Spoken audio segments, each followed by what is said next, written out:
बहुत समय पहले गौतम बुद्ध ने अपने शिष्यों से कहा था, अपनी बुद्धि को इतना तेज बनाओ कि सामने वाले के पास भी तुमसे जीतने की औकात न रहे।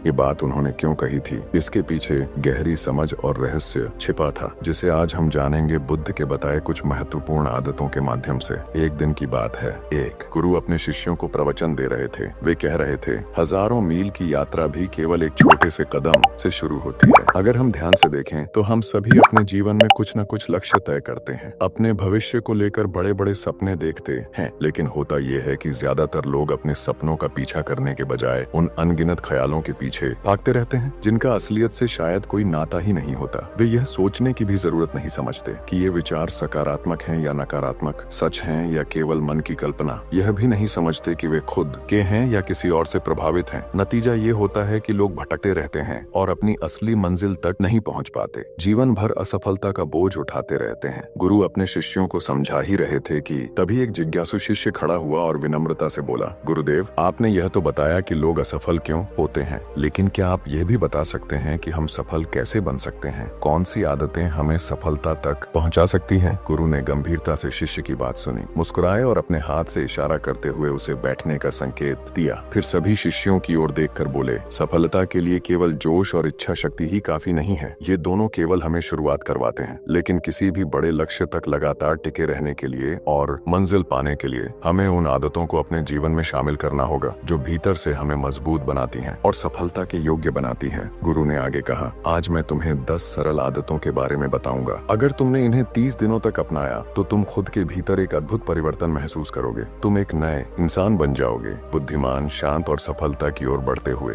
और फिर गुरु ने सबसे पहली आदत बतानी शुरू की। जब आप सुबह अपनी आंखें खोलते हैं तो सबसे पहले बिना किसी सोच विचार के, बिना किसी काम को किए बिस्तर से उठने से पहले अपने दोनों हाथ जोड़कर आसमान की ओर देखें और फिर उन चीजों के बारे में सोचें जिनके लिए आप ईश्वर का आभार व्यक्त कर सकते हैं। सोचें उन 3-4 बातों के बारे में जिनकी वजह से आपके जीवन में सकारात्मक बदलाव आए हैं और आप आज ज्यादा खुशहाल और समृद्ध महसूस करते हैं। हम में से अधिकांश लोग अपने जीवन में ऐसे कुछ लोगों या घटनाओं पर ध्यान केंद्रित करते हैं जो हमें दुखी और परेशान करते हैं, लेकिन अगर हम ध्यान दें तो हमारे आसपास लगभग 999 लोग अच्छे होते हैं और हमारी जिंदगी में 9 चीजें बहुत अच्छी होती हैं। फिर भी अगर हम केवल बुरी घटनाओं, बुरे इंसानों और नकारात्मक परिस्थितियों पर ध्यान देंगे तो हमारा पूरा दिन भी उसी प्रकार की नकारात्मकता से भरा रहेगा। लेकिन अगर हम उन सभी अच्छी चीजों के लिए आभार व्यक्त करते हैं तो हमारे जीवन में और भी अच्छा आएगा। यह आभार की आदत हमारी मानसिकता को बदलकर दिन की शुरुआत में सकारात्मक ऊर्जा भर देती है। इस आदत को अपनाने में केवल कुछ क्षण लगते हैं, लेकिन यह आपके पूरे दिन को, आपके विचारों को और आपकी कार्यशैली को पूरी तरह बदल सकती है। दूसरी महत्वपूर्ण आदत जो सफलता की ओर आपका मार्गदर्शन करेगी वह है व्यायाम करना।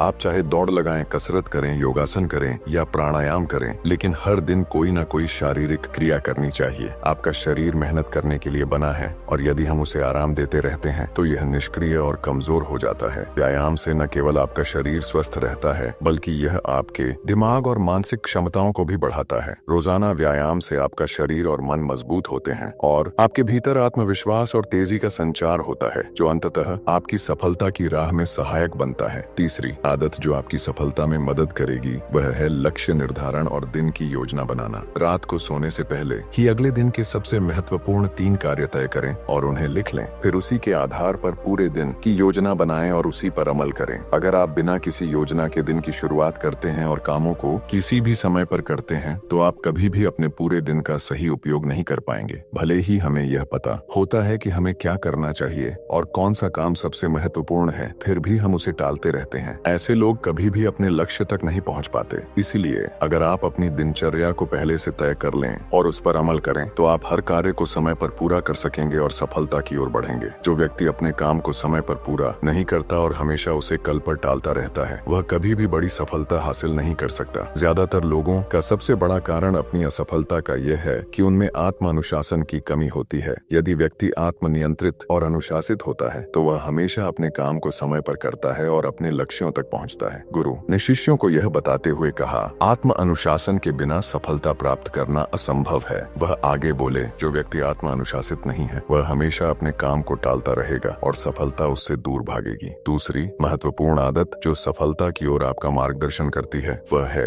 हर दिन कुछ नया सीखना। यदि आप दिन भर अपने समय का इस्तेमाल केवल मनोरंजन या बेकार के कामों में करते हैं और खुद को कुछ नया सीखने के लिए नहीं खुलते, तो आप चाहे कितनी भी ऊंचाइयों पर क्यों ना हो, एक दिन आप नीचे गिरने लगेंगे। किसी बुद्धिमान व्यक्ति ने कहा है, सीखना कभी नहीं रुकना चाहिए। निरंतर अभ्यास और ज्ञान प्राप्ति से ही व्यक्ति महान ऊंचाइयों तक पहुंच सकता है। सीखने के बहुत से तरीके हो सकते हैं, जैसे अच्छी किताबें पढ़ना, अपने क्षेत्र के सफल लोगों की बातें सुनना, रोज अपने काम में सुधार करना। यदि आप दुनिया के सबसे सफल लोगों में से एक बनना चाहते हैं, तो सीखने की आदत को अपनी जीवन शैली में शामिल करना ही होगा। अब बात करते हैं सफल आदतों की एक और महत्वपूर्ण आदत के बारे में, कम खाना और अच्छा खाना। अच्छा खाना का मतलब है संतुलित आहार, यानी ऐसा भोजन जो आपके शरीर को पोषक तत्वों से भरपूर हो और नुकसान से बचाए। भोजन हमारी औषधि है, क्योंकि शरीर को औषधि कभी कभी ही मिलती है, लेकिन भोजन तो हर दिन मिलता है। इसलिए यह अत्यंत महत्वपूर्ण है कि हम अपने भोजन का ध्यान रखें, क्योंकि हमारी शारीरिक क्षमता और ताकत उसी पर निर्भर करती है। गुरु ने कहा, जो खाना हम खाते हैं वही हमारे शरीर को पोषण देता है। वह शिष्यों को बताते हुए आगे बोले, जितना संभव हो तला भुना और बासी भोजन खाने से बचो। 3 सफेद जहर से दूरी बनाओ, चीनी, नमक और मैदा। इनसे शरीर को कोई पोषक तत्व नहीं मिलता और इन्हें पचाना भी मुश्किल होता है। दोस्तों, जरा एक पल रुकिए। क्या आप चाहते हैं कि आपकी जिंदगी में सही दिशा हो? क्या आप चाहते हैं कि आपको हर दिन कुछ ऐसा सीखने को मिले जो आपको भीड़ से अलग बनाए? अगर हाँ, तो अभी इसी पल सिद्धार्थ 2x का मेंबर बनिए। हमारा मेंबर बनकर आपको मिलेगी रोजाना नई प्रेरणा, सही कर्म की राह और एक ऐसा साथ जो आपके हर सफर में आपके साथ चलेगा। याद रखिए, बदलाव की शुरुआत बस एक छोटे से फैसले से होती है, और आज वो फैसला आपके हाथ में है। तो बस 10 सेकंड का समय निकालिए, ज्वाइन बटन पर क्लिक कीजिए और हमारे परिवार का हिस्सा बन जाइए। फिर देखिए कैसे आपकी सोच, आपका रास्ता और आपका भविष्य बदलने लगता है। दिल से सोचिए, क्या आप इस बदलाव का हिस्सा बनना चाहते हैं? अगर आप सच में अपने जीवन में बदलाव लाना चाहते हैं तो आज ही से शुरुआत कीजिए। अगर आप हमारा मेंबरशिप ज्वाइन करना चाहते हैं तो कमेंट में जरूर लिखिए, मैं आज से बदलाव की राह पर चल पड़ा हूं, और साथ में नामो बुधाई लिखना बिल्कुल न भूलिए। आपका एक कमेंट, एक छोटा सा संदेश ये बताएगा कि आप अब जीवन में नई दिशा के लिए तैयार हैं। और जो साथी पहले से सदस्य बन चुके हैं या बनने वाले हैं, वो भी हमें कमेंट में जरूर बताएं, ताकि हम आपको दिल से शुभकामनाएं दे सकें। तो आइए आज से अपनी यात्रा की शुरुआत करें,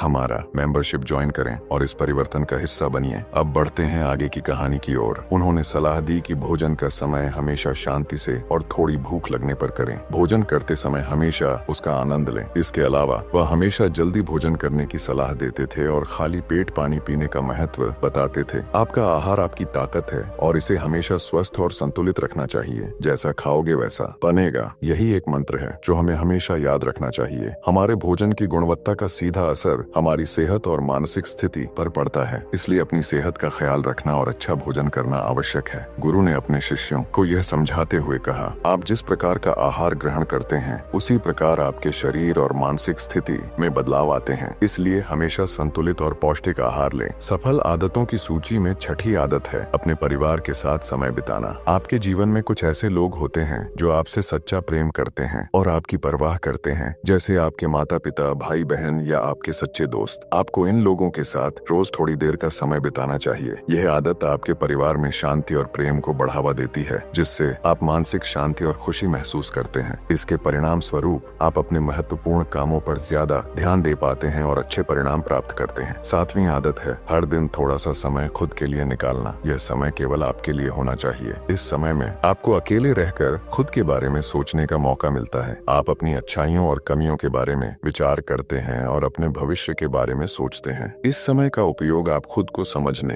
अपने भीतर उतरने और आत्म सुधार के लिए कर सकते हैं। ये आदत आपको मानसिक शांति और आत्मविश्वास देती है, जो जीवन में आने वाली समस्याओं का सामना करने के लिए आवश्यक है। अब बात करते हैं समय प्रबंधन की। सफल आदतों की सूची में 8वीं आदत है समय का सही प्रबंधन। आपने सुना होगा कि जीवन दिन, महीने और सालों में गिना जाता है, इसीलिए अगर आप हर दिन को सही तरीके से प्रबंधित करना सीख लेते हैं तो आपका महीना, साल और जीवन बेहतर तरीके से व्यतीत होगा। समय की सही प्रबंधन की आदत आपके कार्यों को प्राथमिकता देती है, जिससे आप अपने जीवन को सही दिशा में आगे बढ़ा सकते हैं। सही समय प्रबंधन से व्यक्ति अपनी समस्याओं को सुलझाने में सक्षम होता है और अपने लक्ष्यों तक पहुंचता है। 9वीं आदत है रात को जल्दी सोना और सुबह जल्दी उठना। जो व्यक्ति सुबह जल्दी उठता है उसके पास महत्वपूर्ण कार्यों को निपटाने के लिए अतिरिक्त समय होता है, जैसे ध्यान का अभ्यास, व्यायाम, किताबें पढ़ना आदि। सुबह जल्दी उठने से व्यक्ति का मन शांत रहता है और वह अपनी अपने कार्यों को समय पर पूरा कर पाता है। यह आदत न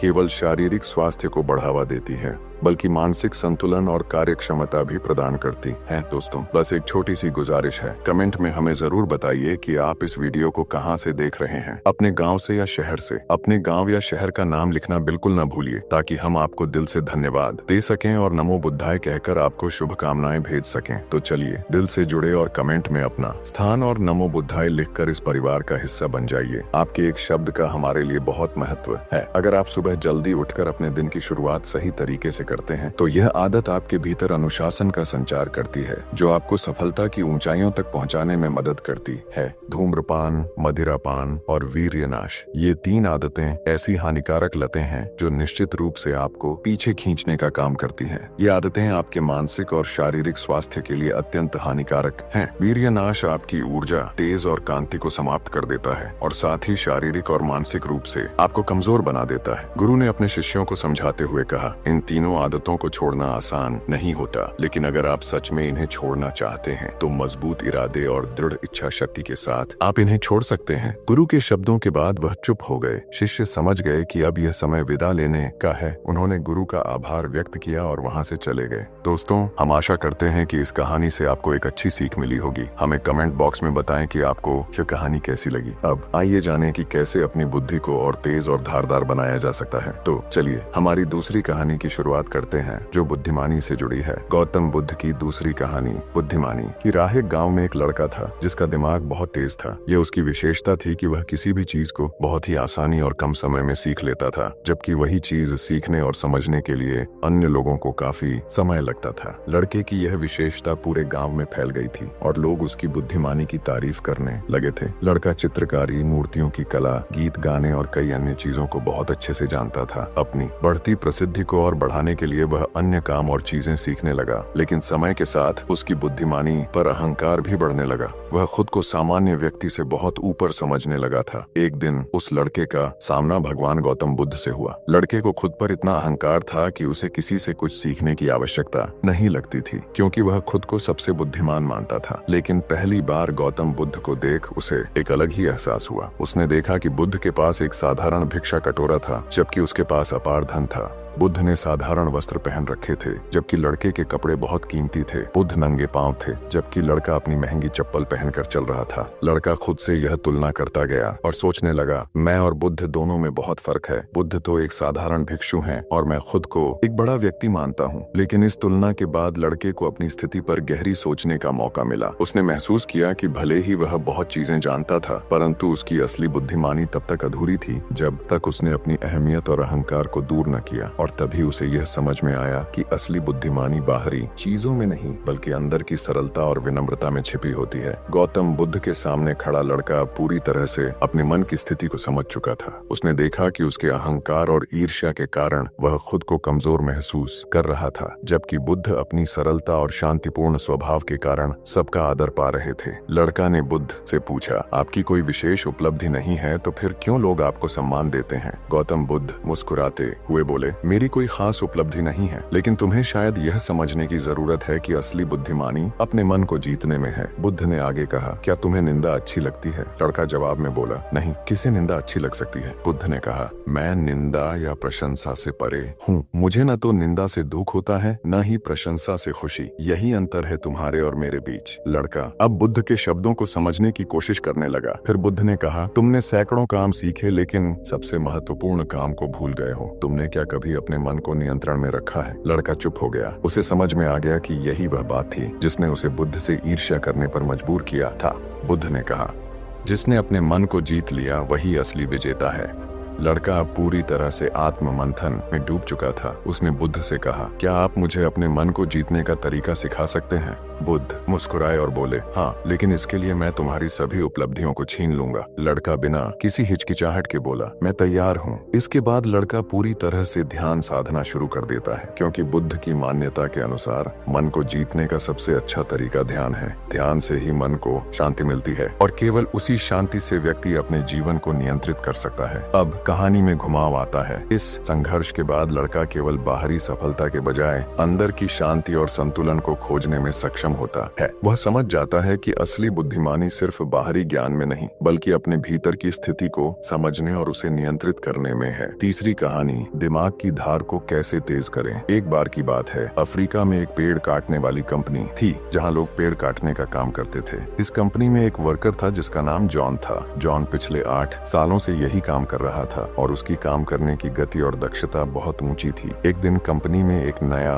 वर्कर भर्ती हुआ जिसका नाम बिल था। बिल ने जॉन से यह चुनौती ली कि वह एक दिन में अधिक पेड़ काटेगा। जॉन ने अपनी अनुभवी मुस्कान के साथ बिल की चुनौती स्वीकार की। अगले दिन बिल और जॉन दोनों पेड़ काटने के लिए गए। बिल ने पूरे दिन जल्दी जल्दी पेड़ काटने की कोशिश की, लेकिन जॉन ने अपनी गति और तकनीक से पेड़ काटने का काम करना शुरू किया। पहले कुछ घंटे बिल ने तेज गति से काम किया, लेकिन जैसे जैसे दिन बीतता गया उसकी ऊर्जा खत्म होती गई। जॉन के पास काम की पूरी रणनीति थी। वह धीरे धीरे सटीक तरीके से काम करता गया और दिन के अंत तक जॉन ने ज्यादा पेड़ काटे। बिल ने जॉन से पूछा, आप इतनी तेजी से कैसे काम करते हैं? जॉन ने जवाब दिया, मैं सिर्फ काम नहीं करता, मैं अपने दिमाग को भी प्रशिक्षित करता हूँ। हर दिन मैं कुछ नया सीखता हूँ, अपने तरीके को और बेहतर बनाता हूँ। जॉन ने बिल को समझाया, यदि तुम सिर्फ शारीरिक शक्ति का ही इस्तेमाल करोगे तो जल्द थक जाओगे। तुम्हें अपने दिमाग का भी पूरा इस्तेमाल करना होगा ताकि तुम काम को और प्रभावी ढंग से कर सको। बिल ने जॉन की बातों को गहरे में समझा और ठान लिया कि वह भी अब अपने दिमाग को तेज और धारदार बनाने के लिए काम करेगा। यह कहानी हमें यह सिखाती है कि जब हम अपनी मानसिक क्षमताओं का पूरा उपयोग करते हैं तो हम केवल शारीरिक शक्ति से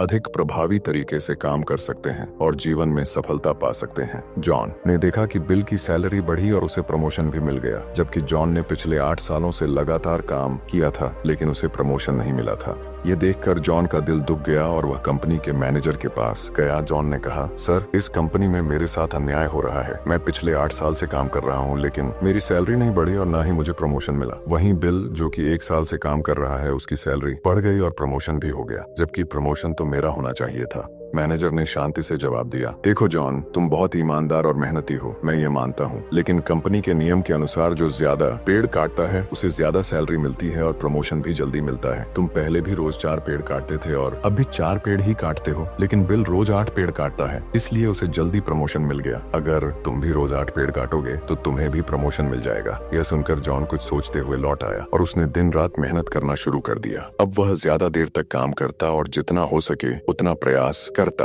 कुछ दिनों बाद जॉन फिर मैनेजर के पास गया और बोला, सर, मैं अब ज्यादा मेहनत कर रहा हूँ और ज्यादा समय तक काम करता हूँ, लेकिन फिर भी मैं रोज सिर्फ 5 पेड़ ही काट पाता हूँ। बिल रोज 8 पेड़ कैसे काटता है? मैनेजर मुस्कुराते हुए बोला, ये बात तो तुम्हें बिल ही बता पाएगा, तुम उसे जाकर पूछ लो। अगले दिन जॉन बिना संकोच किए बिल के पास गया और पूछा, बिल, तुम रोज 8 पेड़ कैसे काट लेते हो? मैं पूरी मेहनत करके भी सिर्फ 4 से 5 पेड़ ही काट पाता हूँ, क्या तुम मुझे अपना तरीका बता सकते हो? बिल हंसते हुए कहता है, पहले तुम मुझे यह बताओ जॉन, तुम अपनी कुल्हाड़ी को आखिरी बार कब धार लगे थे? जॉन थोड़ा चौंकते हुए कहता है, मैंने पिछले हफ्ते ही धार लगाई थी। बिल फिर कहता है, मैं रोज पेड़ काटने के बाद हर पेड़ को काटने के बीच में 2 मिनट का समय निकालता हूँ और अपनी कुल्हाड़ी को धार देता हूँ। जब तुम 2 घंटे में एक पेड़ काटते हो तो मैं उसी पेड़ को 1 घंटे में काट लेता हूँ। धार देने वाले 2 मिनट मेरे आने वाले 588 मिनट बचा देते हैं। यही कारण है कि मैं रोज 8 पेड़ काट लेता हूँ। जॉन यह सुनकर समझ जाता है कि सिर्फ ज्यादा मेहनत और ज्यादा समय लगाने से काम नहीं होता, इसके साथ साथ यह जरूरी है कि अपने उपकरणों को भी सही बनाए रखा जाए।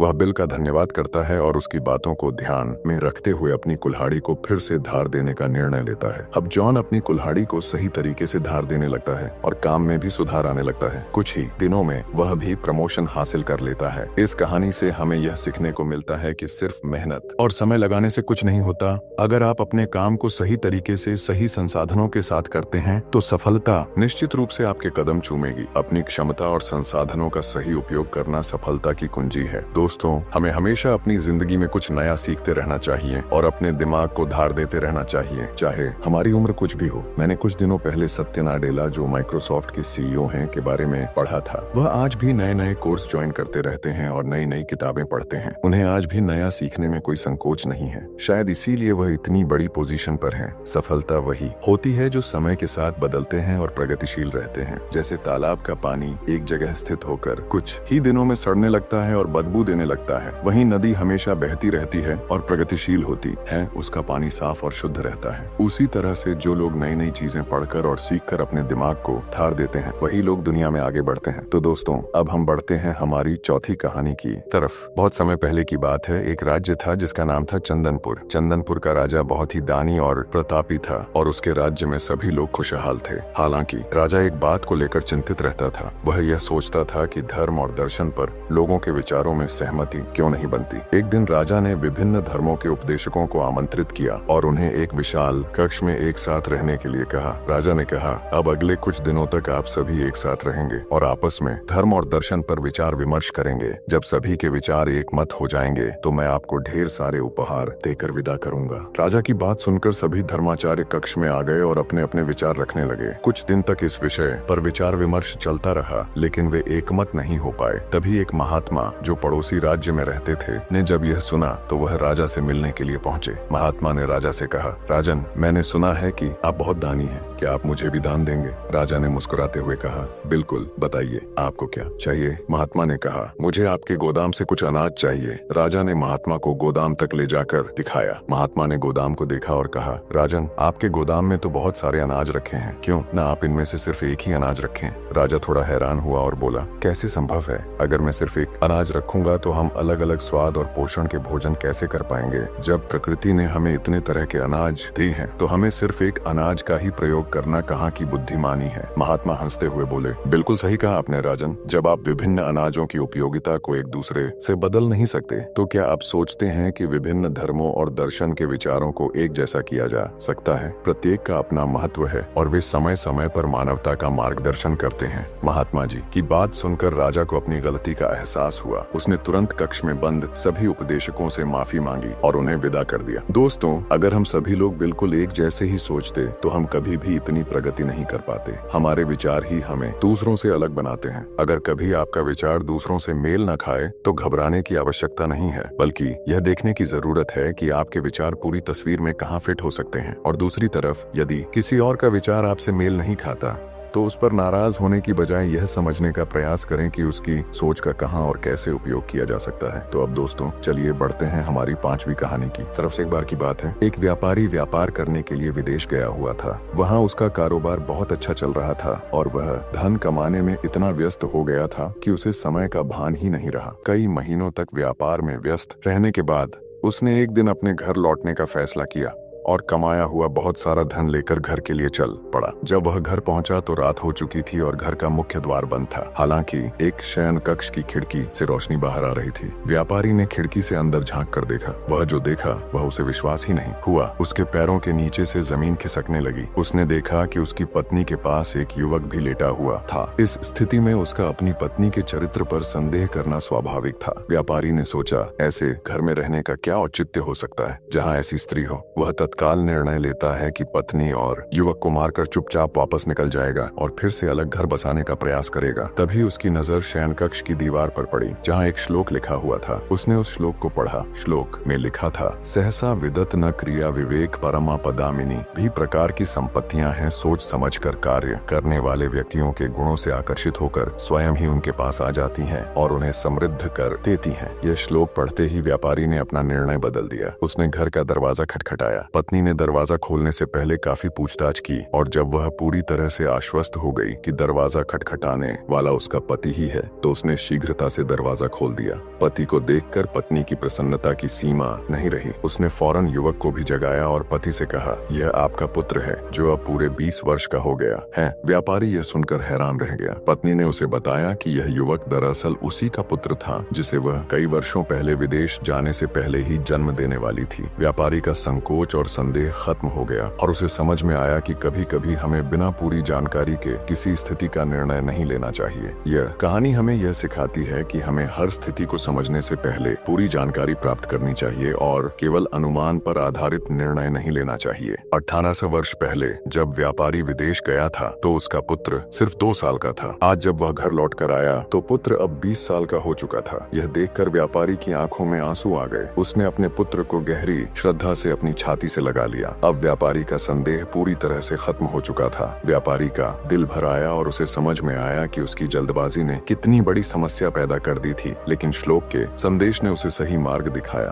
और उसके परिवार की गृहस्थी उजड़ने से बच गई। इस कहानी का सार ये है कि हमें किसी भी स्थिति पर विचार करने से पहले बिना किसी जल्दबाजी के पर्याप्त विमर्श करना चाहिए। जीवन में भ्रांतियां और समस्याएं स्वाभाविक हैं। जब अचानक कोई भ्रांति उत्पन्न हो जाए या समस्या खड़ी हो जाए तो हम घबरा जाते हैं और फौरन प्रतिक्रिया करते हैं। इससे कई बार समस्या का समाधान होने की बजाय वह और बिगड़ जाती है। इसलिए हमें कभी भी बिना पूरी जानकारी और विचार विमर्श किए कोई निर्णय नहीं लेना चाहिए। जैसा कि कहा गया है, जल्दी का काम शैतान का होता है। जिस तरह से किसी बीमारी का इलाज करने के लिए उसका सही निदान जरूरी होता है, ठीक वैसे ही किसी भी समस्या या भ्रांति को सुलझाने के लिए भी पर्याप्त विचार विमर्श आवश्यक है। दोस्तों, मैं उम्मीद करता हूँ कि इस कहानी को सुनने के बाद आपके जीवन में अच्छे बदलाव आएंगे। इस वीडियो से आपको क्या सीखने मिला ये कमेंट करके जरूर बताएं और अपने परिवार, दोस्तों या आपके करीबी इंसान के साथ ये कहानी जरूर शेयर करें। अब चलिए बढ़ते हैं हमारी एक और नई कहानी की ओर, जिसमें आप जानेंगे कि कैसे छोटे बदलाव हमारे जीवन में बड़े फायदे ला सकते हैं।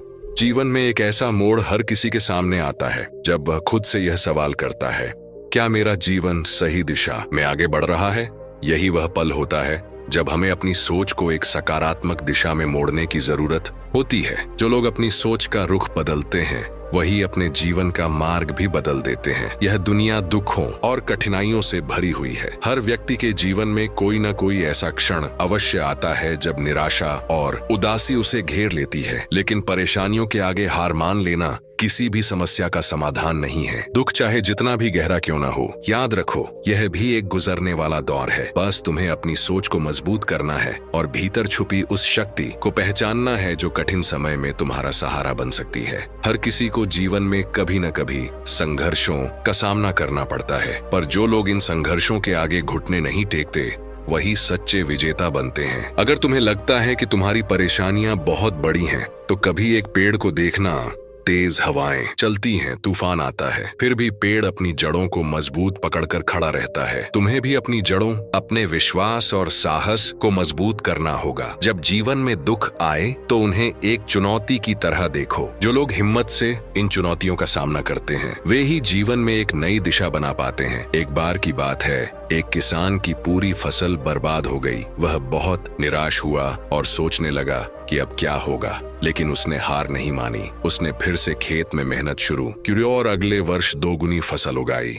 यह घटना हमें सिखाती है कि असफलता से डरना नहीं चाहिए, बल्कि उससे सीखकर आगे बढ़ना चाहिए। गम की परछाइयों से डर कर रोना कैसा? हर अंधेरे के बाद सवेरा जरूर आता है। जब भी तुम्हें लगे कि दुख तुम्हारे जीवन पर हावी हो रहे हैं, तो खुद को याद दिलाना, हर रात के बाद एक नई सुबह होती है। तुम्हारे जीवन में भी एक नया सूरज उगेगा। बस तुम्हें धैर्य और मेहनत से उस सुबह का इंतजार करना होगा। एक बार एक साधु के पास एक व्यक्ति पहुंचा और बोला, मेरा जीवन दुखों से भरा है, कोई उपाय बताइए कि मैं इनसे कैसे उबर सकता हूँ। साधु ने एक कटोरी में नमक डलवाया और उसे पानी में घोलने को कहा। फिर साधु ने उस पानी को पीने के लिए कहा। व्यक्ति ने पानी पिया और बोला, यह तो बहुत कड़वा है। फिर साधु उसे एक झील के किनारे ले गए। वहां भी उन्होंने नमक डलवाया और कहा कि झील का पानी चखो। इस बार व्यक्ति ने पानी पिया और मुस्कुराते हुए कहा, यह पानी तो मीठा है। साधु ने समझाया, नमक वही है, पर फर्क इस बात का है कि तुम उसे कहाँ घोलते हो। दुख भी ऐसे ही होते हैं, तुम्हारा नजरिया उन्हें छोटा या बड़ा बनाता है। इससे यह सीखने को मिलता है कि जीवन में दुख तो सबके हिस्से आते हैं, लेकिन उसे देखने का हमारा दृष्टिकोण ही हमारी ताकत बनता है। गिरो तो संभलने का हुनर सीखो, हर मुश्किल को पार करने का जिगर पैदा करो। जीवन में अगर एक रास्ता बंद हो जाए तो समझो कि कहीं और एक नया रास्ता खुलने वाला है, बस तुम्हें उसे ढूंढना है। जैसे मशहूर वैज्ञानिक थॉमस एडिसन ने हजारों बार असफल होने के बावजूद हार नहीं मानी और अंततः बल्ब का आविष्कार कर पूरी दुनिया को रोशनी दी, वैसे ही तुम्हारे भीतर भी वही क्षमता है। जरूरत है बस अपनी शक्तियों को पहचानने की। अगर कभी अकेलापन महसूस हो तो याद रखो, तुम्हारा सबसे बड़ा साथी तुम्हारा आत्मविश्वास है। अकेले चलने की आदत बना लो, क्योंकि हर भीड़ तुम्हारे लिए नहीं होती। जब जीवन में निराशा घेरे तो थोड़ा रुककर अपनी ताकतों को पहचानो और कमजोरियों को दूर करने का प्रयास करो। याद रखो, कोई भी महान व्यक्ति बिना संघर्ष के महान नहीं बनता। गौतम बुद्ध ने कहा था, दुख जीवन का हिस्सा है, लेकिन दुखों से सीखकर आगे बढ़ना ही असली बुद्धिमानी है। तुम्हारे पास एक अनमोल शक्ति है,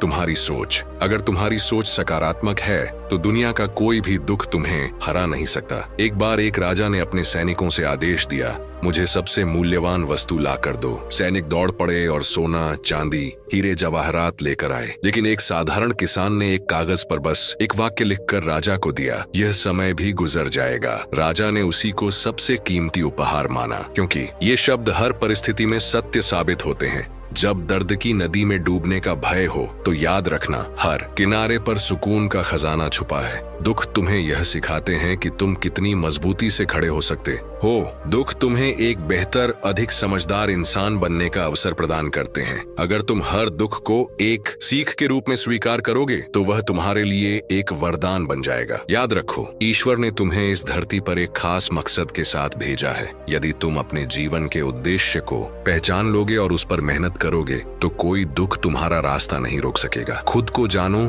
खुद पर भरोसा करो और हर चुनौती का सामना करने के लिए तैयार रहो। जब भी लगे कि थक गए हो तो खुद से कहना, यह केवल एक पड़ाव है, मंजिल अभी बाकी है। जो चलते रहते हैं वही मंजिलों को पा लेते हैं। दुख चाहे जितना भी बड़ा हो, उसे अपने ऊपर हावी मत होने दो। हमेशा याद रखना, जीवन एक यात्रा है और हर यात्रा में ऊंच नीच आना स्वाभाविक है। तुम्हारे भीतर वह शक्ति है जो किसी भी मुश्किल को पार कर सकती है। बस स्वयं पर विश्वास बनाए रखो। हर रात के बाद सुबह होती है और हर अंधकार के बाद उजाला। तुम्हारा दुख भी एक दिन खत्म होगा और तुम्हारी जिंदगी में एक नई रोशनी फैलेगी। बस चलते रहो, कभी मत रुकना। हर एक कदम तुम्हें तुम्हारी मंजिल के करीब ले जाएगा। तो उठो, अपने दुखों को पीछे छोड़ो और एक नई शुरुआत करो। याद रखो, तुम अनमोल हो और ये दुनिया तुम्हारे बिना अधूरी है। दुख और चुनौतियां तुम्हें तोड़ने नहीं आती, बल्कि तुम्हें निखारने के लिए आती हैं। जैसे सोना अग्नि में तपकर ही शुद्ध होता है, वैसे ही जीवन की कठिनाइयां तुम्हें भीतर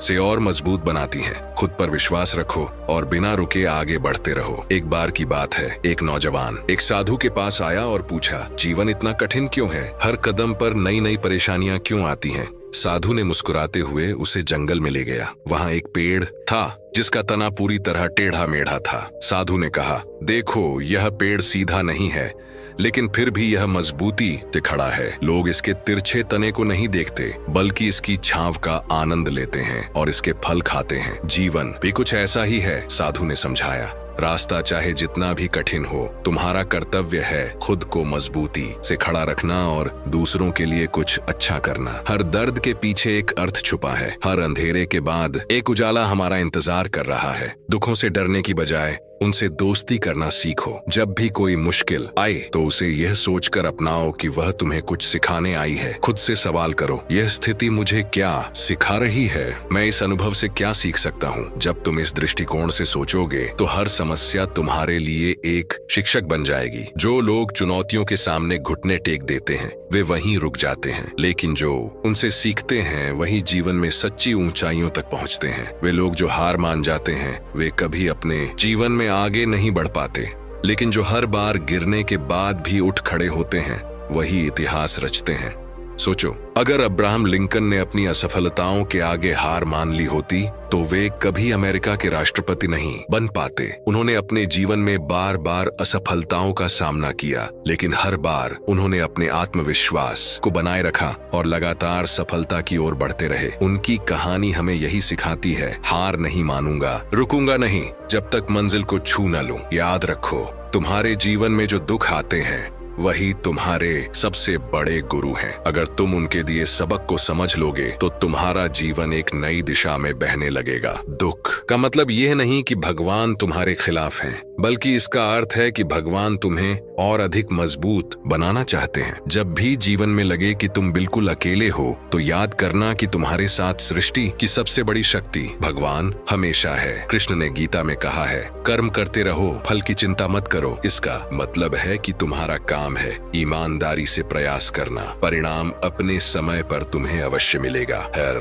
दर्द के बीच छुपा होता है सुकून का एक झोंका। जब कोई नेल दीवार में ठोका जाता है तो वह चोट सहता है, मगर वही नेल दीवार को मजबूत बनाता है। ठीक वैसे ही तुम्हारे जीवन के दुख भी तुम्हें भीतर से मजबूत कर रहे हैं। जो लोग समस्याओं से घबराते नहीं बल्कि डटकर सामना करते हैं वही सच्चे विजेता कहलाते हैं। कभी कभी हमें लगता है कि सब कुछ खत्म हो गया है, लेकिन सच्चाई ये है कि वही पल एक नई शुरुआत का संकेत होता है। एक छोटा सा बीज भी जब मिट्टी के नीचे दबता है तो वही बीज एक विशाल वृक्ष बनता है। तुम्हारे जीवन की वर्तमान कठिनाइयां भी तुम्हें एक नए और भव्य रूप में तैयार कर रही हैं। हर रात के बाद एक सुनहरी सुबह आती है, हर दर्द के बाद सुकून भरी राहत मिलती है। इसलिए तुम्हें बस अपनी सोच को सकारात्मक बनाए रखना है। जब सोच सकारात्मक होती है तो परिस्थितियां भी धीरे धीरे अपना रंग बदलने लगती हैं। जब कभी तुम्हें लगे कि सब कुछ हाथ से फिसल रहा है तो एक पल के लिए रुककर सोचो, मैंने अब तक क्या सीखा है, मैं इस अनुभव से कैसे आगे बढ़ सकता हूँ। याद रखना,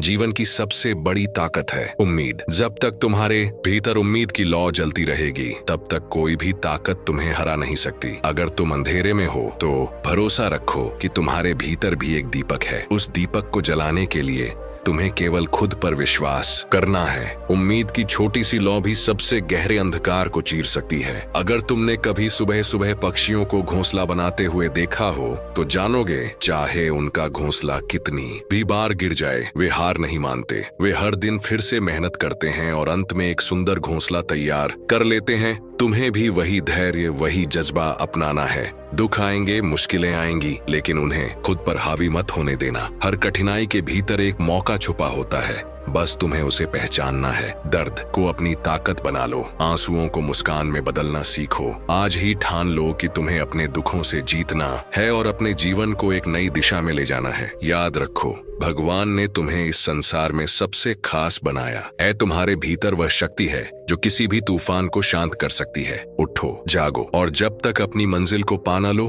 चलते रहो। तुम्हारे भीतर वह ऊर्जा है जो पूरे ब्रह्मांड को हिला सकती है। खुद पर भरोसा करो, अपने सपनों को गले लगाओ और अपनी यात्रा निर्भीक होकर जारी रखो। दुख चाहे जितना भी बड़ा हो, वह तुम्हें रोक नहीं सकता। जीवन की कठिनाइयां उस अध्याय की तरह हैं जिसे पढ़ना कठिन होता है, लेकिन जब तुम उसे समझ लेते हो तो वही अध्याय तुम्हें जीवन का सबसे बड़ा ज्ञान दे जाता है। तो वह दुख हमारी सबसे बड़ी प्रेरणा बन जाते हैं। सोचो, अगर जीवन में कभी दुख न आते तो हम खुशी का असली महत्व कैसे समझ पाते। दुख हमें यह सिखाते हैं कि आनंद कितना कीमती है और उसकी अनुभूति कितनी अद्भुत। एक किसान की कहानी है। एक बार उसने भयंकर सूखे का सामना किया, उसकी सारी फसलें बर्बाद हो गईं। वह निराश था, सोचने लगा कि अब परिवार का गुजारा कैसे होगा, लेकिन उसने हार नहीं मानी। उसने अपनी भूमि पर फिर से नए बीज बोए। अगले वर्ष उसने न केवल अपने परिवार की जरूरतें पूरी की बल्कि दूसरों की भी मदद की। यह कहानी हमें सिखाती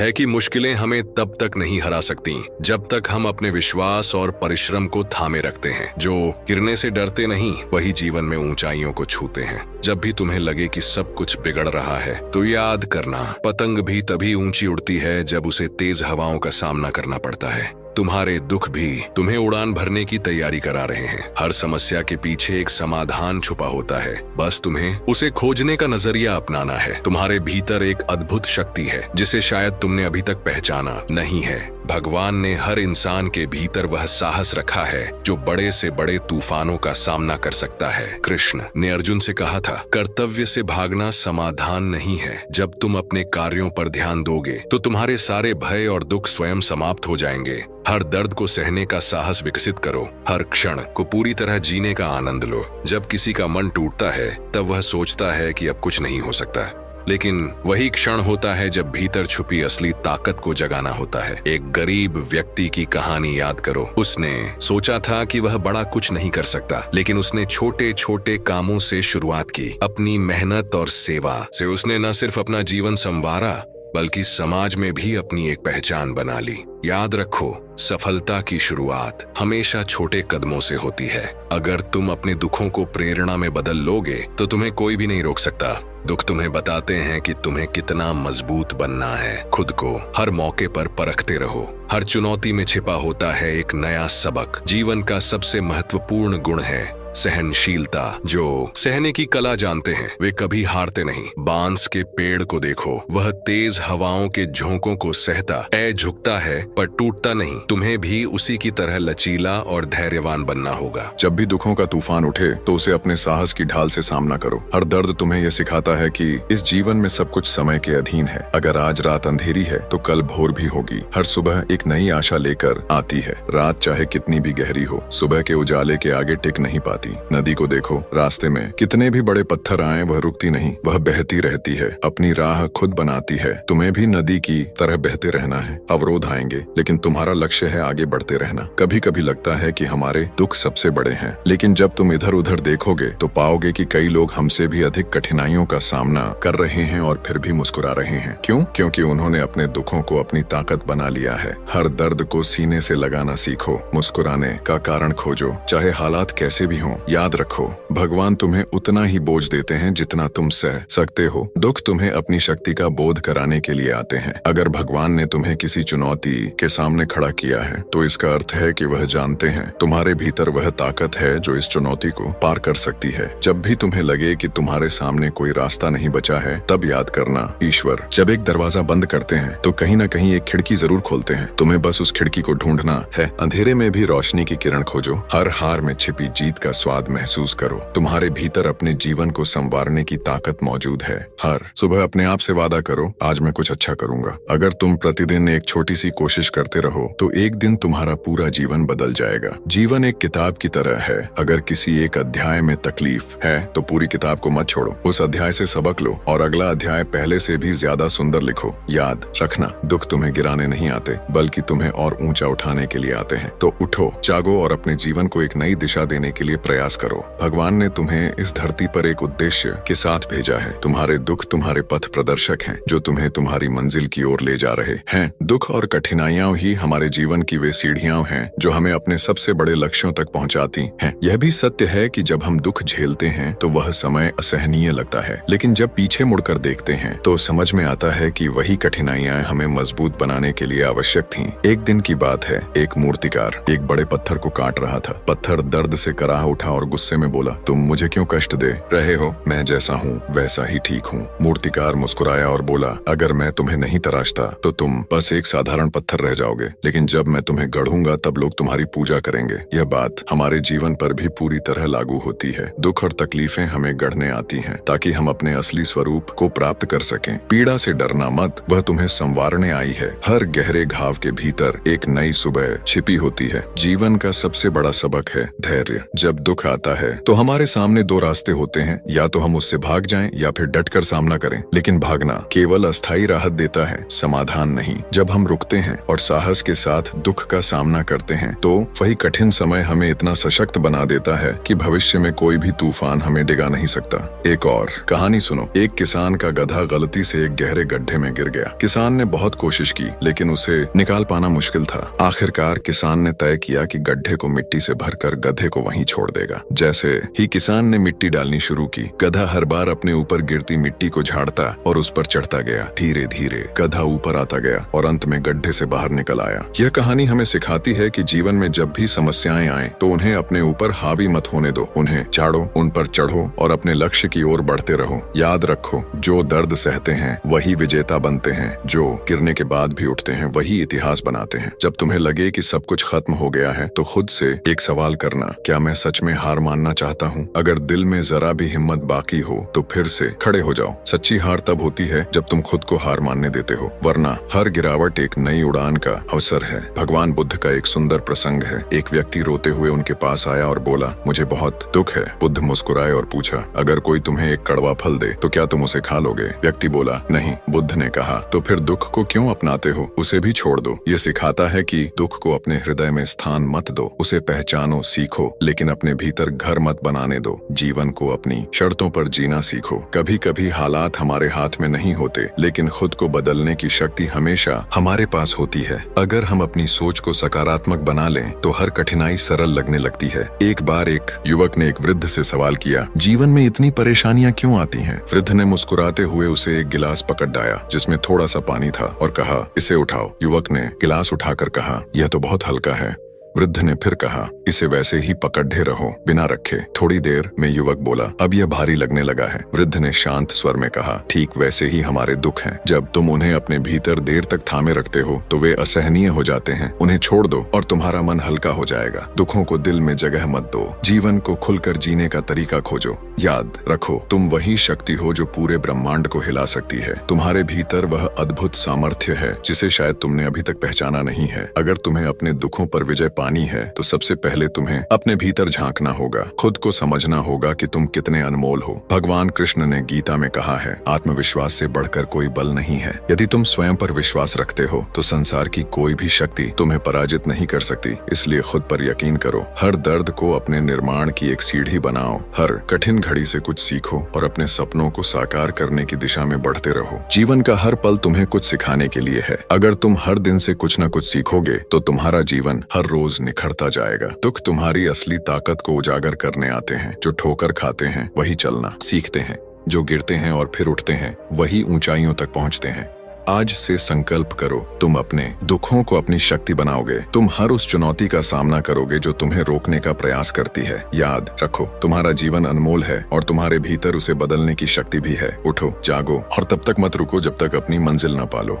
हर अंधेरी रात के बाद उजाला आता है, हर कठिन समय गुजर जाता है। तुम्हारा सवेरा तुम्हारा इंतजार कर रहा है। दुख और परेशानियां जीवन का हिस्सा हैं, लेकिन यह तय करना तुम्हारे हाथ में है कि तुम उन्हें अपना बोझ बनाओगे या उन्हें अपनी प्रेरणा। तुम्हारे भीतर जितनी शक्ति है उसका तुम्हें अभी तक अनुमान भी नहीं है। हर इंसान के भीतर वह ऊर्जा छिपी है जो उसे किसी भी हालात में विजय दिला सकती है। जो तूफानों से टकराते हैं वही सुरक्षित किनारों तक पहुँचते हैं। एक दिन की बात है, एक राजा ने युद्ध में हार का सामना किया। वह निराश होकर अकेला जंगल की ओर चला गया। वहाँ उसने देखा कि एक मकड़ी अपना जाल बुनने की कोशिश कर रही थी। मकड़ी बार बार गिरती थी लेकिन हर बार फिर से प्रयास करती थी। अंततः उसने अपना जाल पूरा कर लिया। यह देखकर राजा के भीतर एक नई ऊर्जा जागी। उसने सोचा, अगर एक छोटी सी मकड़ी हार नहीं मानती तो मैं कैसे हार सकता हूँ। राजा ने अपनी सेना को फिर से संगठित किया और दुश्मन को पराजित किया। यह कहानी हमें सिखाती है, हार केवल हमारी सोच में होती है। अगर हम प्रयास करना छोड़ दें तभी हारते हैं, लेकिन अगर प्रयास जारी रखें तो जीत निश्चित है। गिरते हैं वे शूरवीर ही मैदान जंग में। वह बच्चा कैसे गिरेगा जो घुटनों के बल चलता है। जीवन में जब भी कोई कठिन समय आए, याद रखना वह तुम्हें कुछ नया सिखाने के लिए आया है। ईश्वर ने जब तुम्हें इस संसार में भेजा है तो हर समस्या का हल भी तुम्हारे भीतर रखा है। तुम्हें बस धैर्य रखना है और अपने अंतरात्मा की आवाज सुननी है। एक बार की बात है, एक गुरुकुल में एक शिष्य ने अपने गुरु से पूछा, गुरुदेव, जीवन में दुख क्यों आते हैं? गुरु ने उसे एक मिट्टी का दीपक दिया और कहा, इसे पूरी रात जलते हुए देखो। रात भर वह दीपक बिना बुझने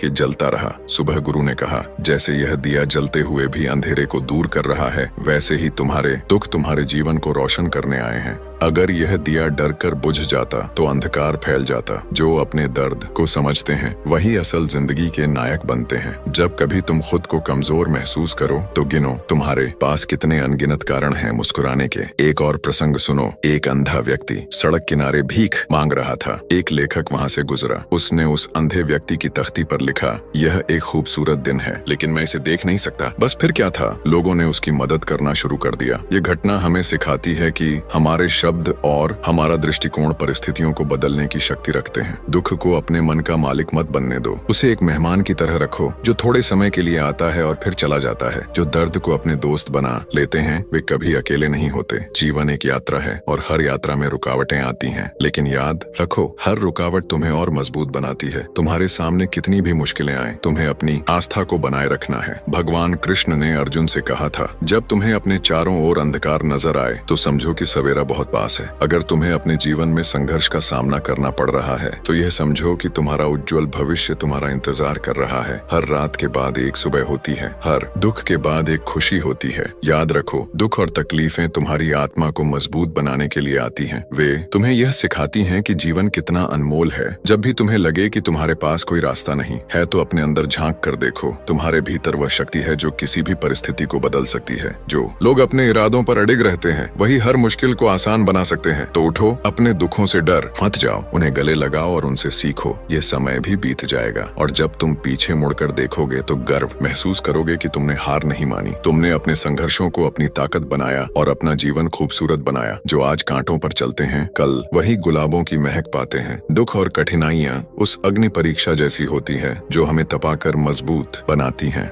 यह समय हमें तोड़ने नहीं बल्कि हमारे भीतर छिपी हुई क्षमता को जगाने के लिए आता है। अगर तुम अपने जीवन के हर दुख को एक अवसर की तरह देखोगे तो तुम्हारे लिए कोई भी बाधा असंभव नहीं रहेगी। एक बार एक युवा लड़का एक गहनों का कारीगर बनकर काम सीखने गया। उसने देखा कि सुनार सोने को बार बार आग में डालकर तपाता है और फिर हथौड़े से मारकर आकार देता है। लड़के ने सवाल किया, आप सोने को इतना कष्ट क्यों देते हैं? सुनार मुस्कुराते हुए बोला, अगर इसे तपाया और पीटा न जाए तो यह अपना असली रूप नहीं ले सकता। यह प्रक्रिया इसे कीमती बनाती है। ये कहानी हमें यह सिखाती है कि दुख और कठिनाइयां हमें बेहतर और अधिक मूल्यवान बनाने के लिए आती हैं। अगर जीवन में सब कुछ आसान होता तो तुम्हें अपनी ताकत और क्षमताओं का कभी पता न चलता। हर आंसू को मोती बना, हर ठोकर को सीढ़ी बना। जब भी जीवन में अंधेरा हो तो याद रखना, रोशनी सिर्फ उसी को नजर आती है जो उसे ढूंढने की कोशिश करता है। दुख तुम्हारे जीवन में अंधेरा ला सकते हैं, लेकिन तुम्हारा साहस और हिम्मत उस अंधेरे को चीर कर रोशनी का रास्ता दिखाएंगे। भगवान बुद्ध ने कहा था, जैसे ही तुम अपने दर्द को समझने लगते हो, वह तुम्हारा शिक्षक बन जाता है। अगर तुम अपने दुखों को समझने की कोशिश करोगे तो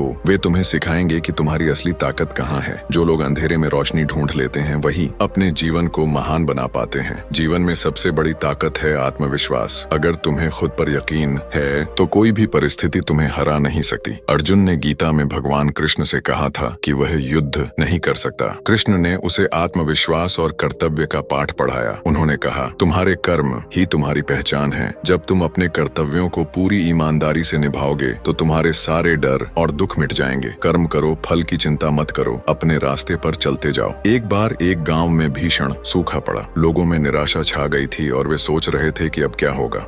लेकिन एक छोटे से बच्चे ने अपने घर के बाहर एक छोटे से गड्ढे में पानी डालना शुरू कर दिया। जब लोगों ने उससे पूछा, तुम क्यों ऐसा कर रहे हो? इसका कोई फायदा नहीं होगा। बच्चे ने जवाब दिया, अगर मैं छोटा ही सही लेकिन अपनी तरफ से कुछ कर सकता हूँ तो यह बेहतर है कि मैं कुछ न करूँ। धीरे धीरे गांव के लोग उसकी मदद करने लगे और सब ने मिलकर एक बड़ा तालाब बना लिया। यह कहानी हमें सिखाती है कि छोटे छोटे प्रयास भी बड़े बदलाव ला सकते हैं। जब तुम्हें लगे कि तुम कुछ नहीं कर सकते तो याद रखना, तुम्हारा एक छोटा कदम भी तुम्हारे जीवन को बदल सकता है। हर बड़ा सफर एक छोटे कदम से शुरू होता है। हर बड़ी जीत छोटे प्रयासों से प्राप्त होती है। दुख और समस्याएं हमारे जीवन को परखने का एक तरीका है। वे हमें यह सिखाने के लिए आती हैं कि हम कितने मजबूत हैं। जब भी तुम निराश महसूस करो तो यह याद रखना कि यह समय भी तुम्हें कुछ सिखाने के लिए आया है। जो अंधेरे में चलते हैं उन्हें सूरज की पहली किरण मिलती है। याद रखो, भगवान ने तुम्हें किसी खास उद्देश्य के लिए इस दुनिया में भेजा है। तुम्हारा जीवन अनमोल है और तुम्हारे दुख तुम्हें यह सिखाने के लिए हैं कि तुम कितने मूल्यवान हो। जब तुम अपने दुखों से बाहर निकलोगे तो तुम्हारा जीवन दूसरों के लिए प्रेरणा बन जाएगा।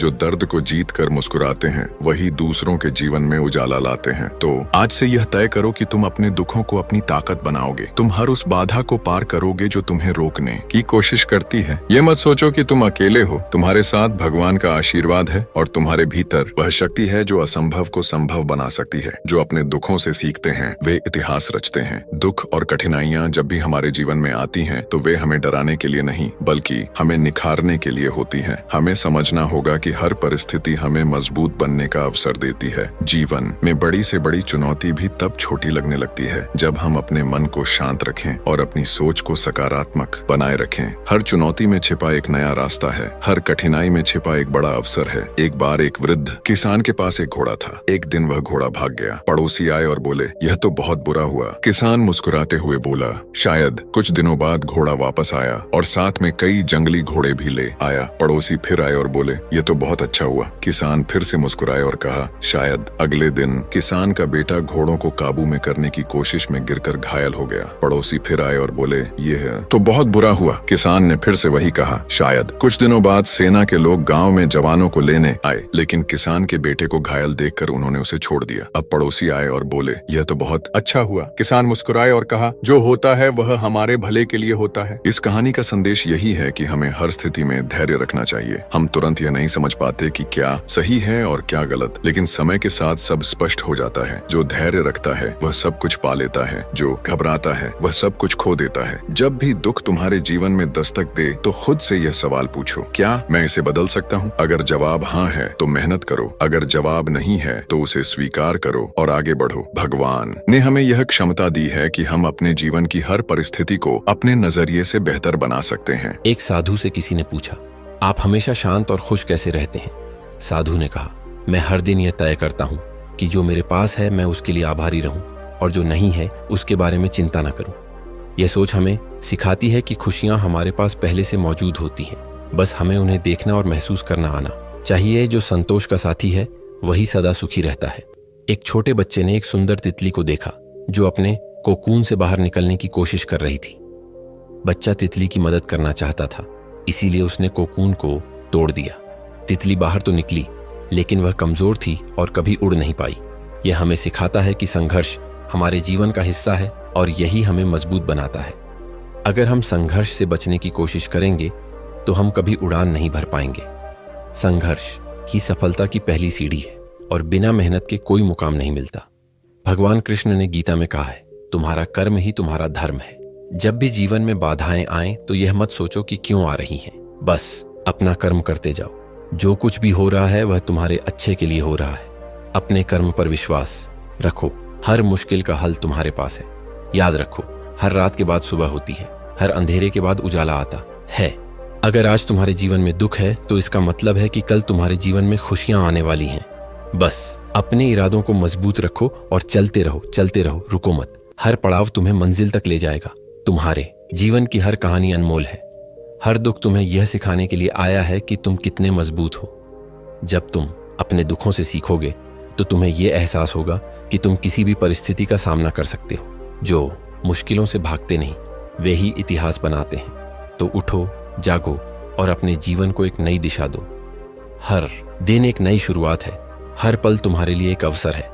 अपने दुखों को अपने साहस से हराओ और अपने जीवन को प्रेरणा की मिसाल बनाओ। जो अपने दिल में हौसला रखते हैं वे हर सपना पूरा करते हैं। दुख और कठिनाइयां हमारे जीवन में इसलिए आती हैं ताकि हमें सिखा सकें कि सच्चा सुख क्या है। यह समझना जरूरी है कि बिना संघर्ष के सफलता का स्वाद अधूरा है। अगर जीवन में सिर्फ खुशी हो तो हम कभी भी उस खुशी की गहराई को महसूस नहीं कर पाएंगे। जो बारिश में भी चलते रहते हैं उन्हीं को इंद्रधनुष का दीदार होता है। एक बार एक राजा ने अपने मंत्री से पूछा, क्या ऐसा कोई उपाय है जिससे मेरा दुख भी मिट जाए और खुशी में मैं अहंकारी ना बनूं? मंत्री ने मुस्कुराते हुए एक अंगूठी बनाई और उस पर लिखा, यह समय भी बीत जाएगा। राजा ने जब भी दुख का सामना किया वह उस अंगूठी को देखता और खुद को शांत रखता। खुशी के समय भी वह उसे देखता और विनम्र बना रहता। यह कहानी हमें सिखाती है कि जीवन के हर पल को स्थायी मानना हमारी गलती है। समय का स्वभाव बदलने का है। अगर आज दुख है तो कल सुख आएगा। दुख को अपने मन में जगह मत दो, यह तो बस एक मेहमान है जो चला जाएगा। भगवान कृष्ण ने अर्जुन से कहा था, जो हुआ अच्छा हुआ, जो हो रहा है वह भी अच्छा है और जो होगा वह भी अच्छा ही होगा। यह हमें सिखाता है कि हमारी सोच ही हमारे जीवन को बनाती या बिगाड़ती है। अगर हम सकारात्मक सोच रखें तो हर स्थिति में अच्छाई देख सकते हैं। एक बार एक वृद्ध महिला अपने खेत में काम कर रही थी। पास से गुजर रहे एक युवक ने पूछा, आप इतनी उम्र में भी क्यों मेहनत कर रही हैं? महिला ने उत्तर दिया, यह जमीन मेरे बच्चों और आने वाली पीढ़ियों के लिए है। अगर मैं मेहनत नहीं करूंगी तो वे कैसे जानेंगे कि जीवन में प्रयास का क्या महत्व है।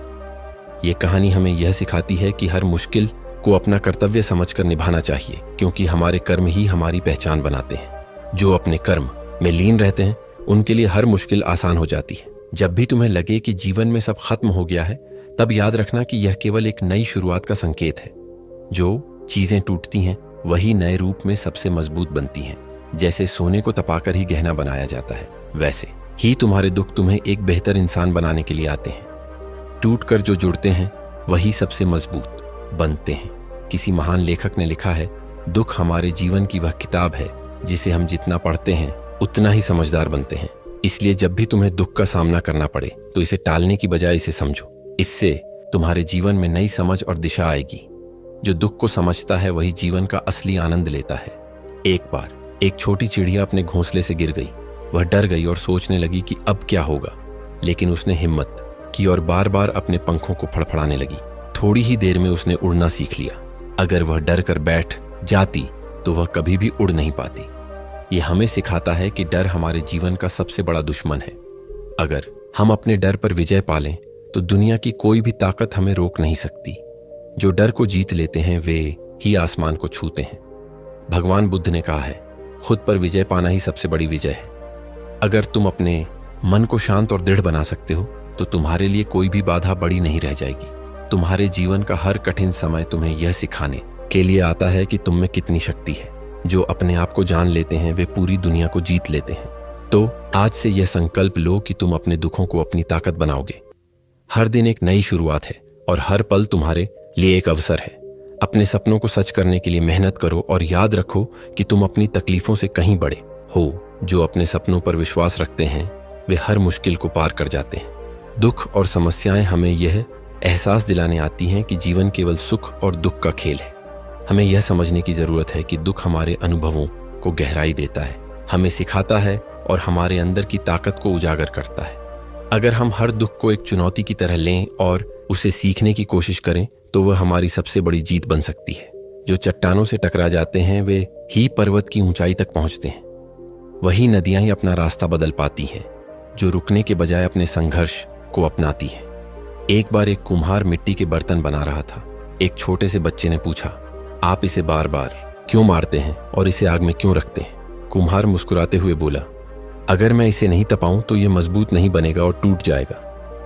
कहानी हमें सिखाती है कि हमारे जीवन के कठिन समय हमें मजबूत और परिपक्व बनाते हैं। अगर हमें जीवन में कभी चुनौतियां न मिले तो हम अपने अंदर की शक्ति और क्षमता को कभी पहचान नहीं पाएंगे। जिन्हें कठिनाइयां नहीं मिलती वे सफलता का असली स्वाद नहीं चखते। भगवान कृष्ण ने गीता में कहा है, संघर्ष तुम्हें जितना डराता है उतना ही मजबूत बनाता है।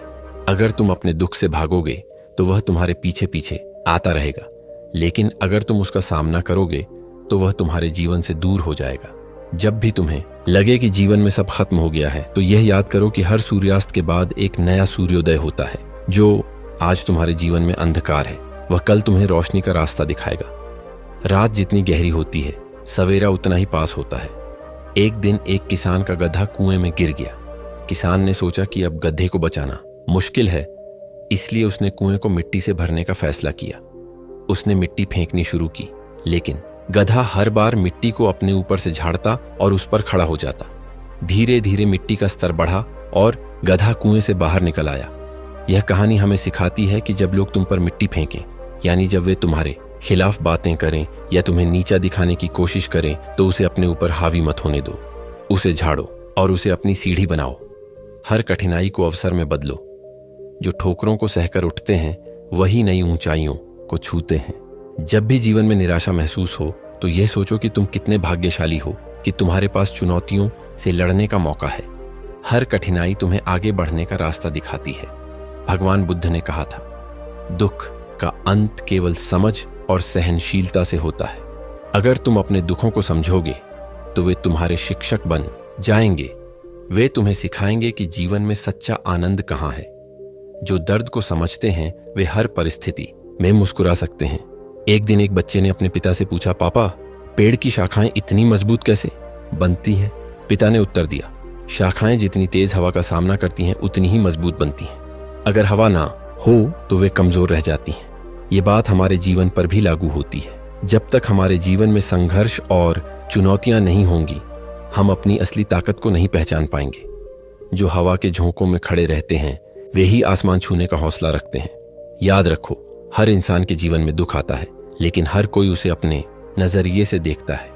जो लोग इसे एक अनुभव की तरह लेते हैं वे इसे पार कर जाते हैं। जो लोग इसे बोझ समझते हैं वे इसे अपने ऊपर हावी होने देते हैं। दुख को अपनी ताकत बनाओ ताकि तुम हर बाधा को पार कर सको। तो जब भी तुम अपने जीवन में दुख का सामना करो तो यह समझो कि यह तुम्हें कुछ सिखाने आया है। इसे गले लगाओ, इससे सीखो और इसे अपने जीवन को बेहतर बनाने का माध्यम बनाओ। जीवन में वही लोग सफल होते हैं जो अपने दुखों से सीखते हैं और उन्हें अपनी ताकत बनाते हैं। जो अपने दुखों को अपनी प्रेरणा बनाते हैं, जो हार को जीत में बदलते हैं, वे ही इतिहास लिखते हैं। दुख और कठिनाइयां जीवन के ऐसे अध्याय हैं जो हमें मजबूत बनने और सच्चे अर्थों में जीना सिखाते हैं। इन्हें भाग्य का खेल मानकर कोसने के बजाय हमें समझना चाहिए कि यह हमारे जीवन को नई दिशा देने के लिए आते हैं। जिन्हें चोटें मिलती हैं वही लोग मोती की कीमत समझते हैं। एक बार एक आदमी बहुत परेशान था। उसने एक संत से कहा, मुझे ऐसा लगता है कि मेरी जिंदगी में सिर्फ दुख ही दुख है, मैं चैन से जी नहीं पा रहा हूं। संत ने उसे एक गिलास पानी और एक मुट्ठी नमक दिया और कहा, इस नमक को पानी में डालो और पियो। आदमी ने ऐसा ही किया। संत ने पूछा, कैसा लगा? आदमी बोला, बहुत कड़वा। फिर संत उसे एक झील के किनारे ले गए और कहा, अब इस नमक को झील में डालो। आदमी ने ऐसा ही किया। संत ने पूछा, अब पानी का स्वाद चखो। आदमी ने पानी पिया और कहा, यह तो मीठा और ताजा है। संत मुस्कुराते हुए बोले, दुख नमक की तरह है, इसका स्वाद इस पर निर्भर करता है कि तुम इसे किस चीज में घोलते हो।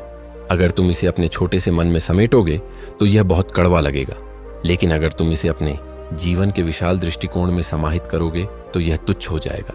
यह कहानी हमें सिखाती है कि जीवन में दृष्टिकोण सबसे महत्वपूर्ण है।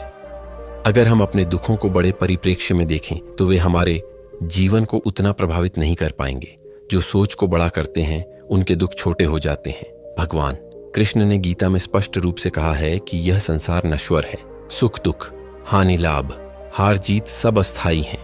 जो व्यक्ति इन सब में समान भाव रखता है वही सच्चा योगी है। हमें यह समझने की जरूरत है कि दुख हमें कमजोर नहीं बल्कि मजबूत बनाने के लिए आते हैं। सुख दुख की धूप छांव से जो नहीं घबराते वही जीवन का सच्चा आनंद पाते हैं। एक बार की बात है, एक घना जंगल था जिसमें कई बड़े बड़े पेड़ थे। एक दिन एक भयानक तूफान आया। जंगल के सभी ऊंचे पेड़ टूट गए लेकिन घास बची रही। तूफान के बाद घास ने बड़े पेड़ों से पूछा, तुम इतने मजबूत होकर भी क्यों टूट गए? पेड़ों ने जवाब दिया, हमने हवा का विरोध किया जबकि तुम झुक गई, यही तुम्हारी ताकत थी। यह कहानी हमें सिखाती है कि जीवन में लचीलापन होना बहुत जरूरी है। जब भी जीवन में तूफान आए तो कठोर बनने के बजाय लचीले बनो, यही तुम्हें बचाएगा। जो झुकने में शर्म नहीं करते वही टूटने से बच जाते हैं। एक और कहानी सुनो। एक आदमी समुद्र में फंसा हुआ था। वह बार बार तैरने की कोशिश करता लेकिन हर बार लहरें उसे पीछे खींच लेती। थककर उसने खुद को पानी पर छोड़ दिया और आश्चर्यजनक रूप से पानी ने उसे तैरने दिया। यह कहानी हमें सिखाती है कि जब हम जीवन में ज्यादा संघर्ष करते हैं तो चीजें मुश्किल लगती हैं, लेकिन जब हम शांत होकर स्वीकार करते हैं तो समाधान अपने आप मिल जाता है। जो धारा के साथ बहते हैं वे ही किनारे तक पहुंचते हैं। याद रखो, दुख स्थायी नहीं है, ये समय के साथ खत्म हो जाते हैं, लेकिन जो सबक वे सिखाते हैं वह हमेशा हमारे साथ रहता है। तुम्हें अपने भीतर यह विश्वास रखना होगा कि तुम हर परिस्थिति से पार पा सकते हो। जो अपने दिल में हौसला रखते हैं वे हर तूफान को पार कर जाते हैं। भगवान बुद्ध ने कहा था, आदमी अपने विचारों का परिणाम है, जो वह सोचता है वही बनता है। अगर तुम अपने दुखों को अपनी शक्ति मानोगे तो वे तुम्हें नई ऊंचाइयों तक ले जाएंगे, लेकिन अगर तुम उन्हें बोझ समझोगे तो वे तुम्हें नीचे गिरा देंगे।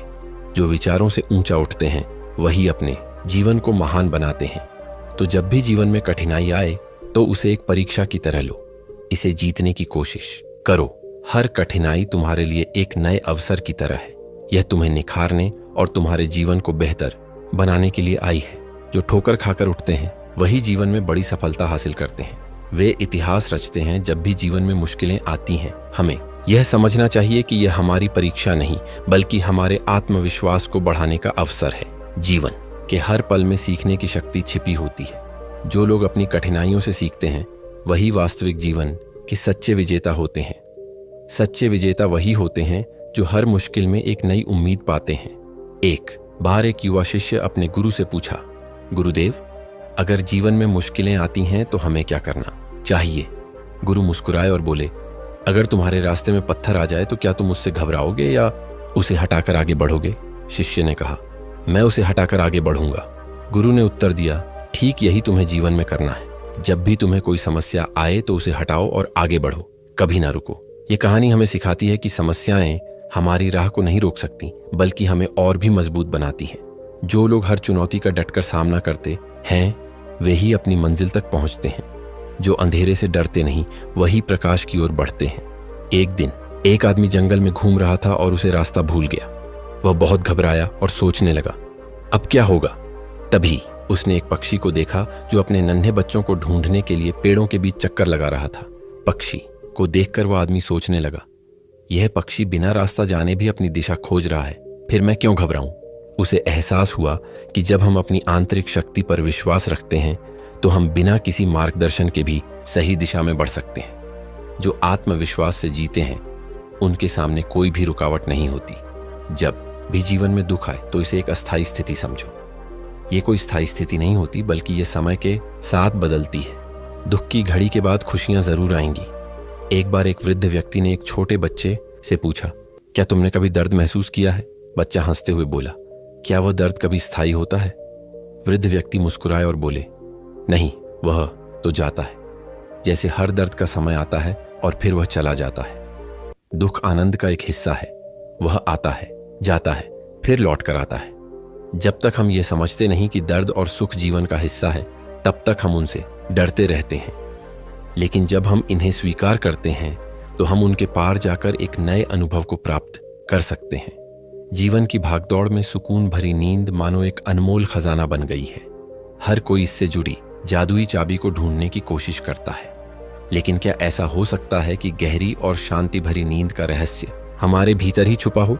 आइए इस रहस्य को एक बोध कथा के माध्यम से समझते हैं, जहां एक साधारण व्यक्ति की यात्रा उसे जीवन के सबसे गहरे और सुकून भरे सत्य की ओर ले जाती है। बहुत समय पहले हिमालय की गोद में स्थित एक छोटे से गांव में एक युवक रहता था जिसका नाम निर्जन था। निर्जन मेहनती था, लेकिन उसकी रातें बेचैन और चिंताओं से भरी होती थीं। वह दिन भर खेतों में काम करता, लेकिन रात को उसे चैन की नींद नहीं आती। उसकी आंखें नींद की तलाश में छत को घूरती रहतीं और उसकी आत्मा भीतर से थकी हुई महसूस करती थी। एक दिन गांव के बुजुर्गों ने उसे सुझाव दिया, निर्जन, तुम्हें गहरी नींद की तलाश में जंगल में स्थित उस महान संत से मिलना चाहिए जिनके बारे में कहा जाता है कि वे आत्मा और मन की शांति का रहस्य जानते हैं। निर्जन ने इस विचार को तुरंत अपनाया। उसने सुबह ही यात्रा शुरू की। घने जंगल और उबड़ खाबड़ रास्तों को पार करते हुए वह संत के आश्रम पहुंचा। संत, जिनका नाम आचार्य विद्यानंद था, बहुत ही सरल और करुणामयी व्यक्ति थे। उनके चेहरे पर गहरी शांति और संतोष का आभास होता था।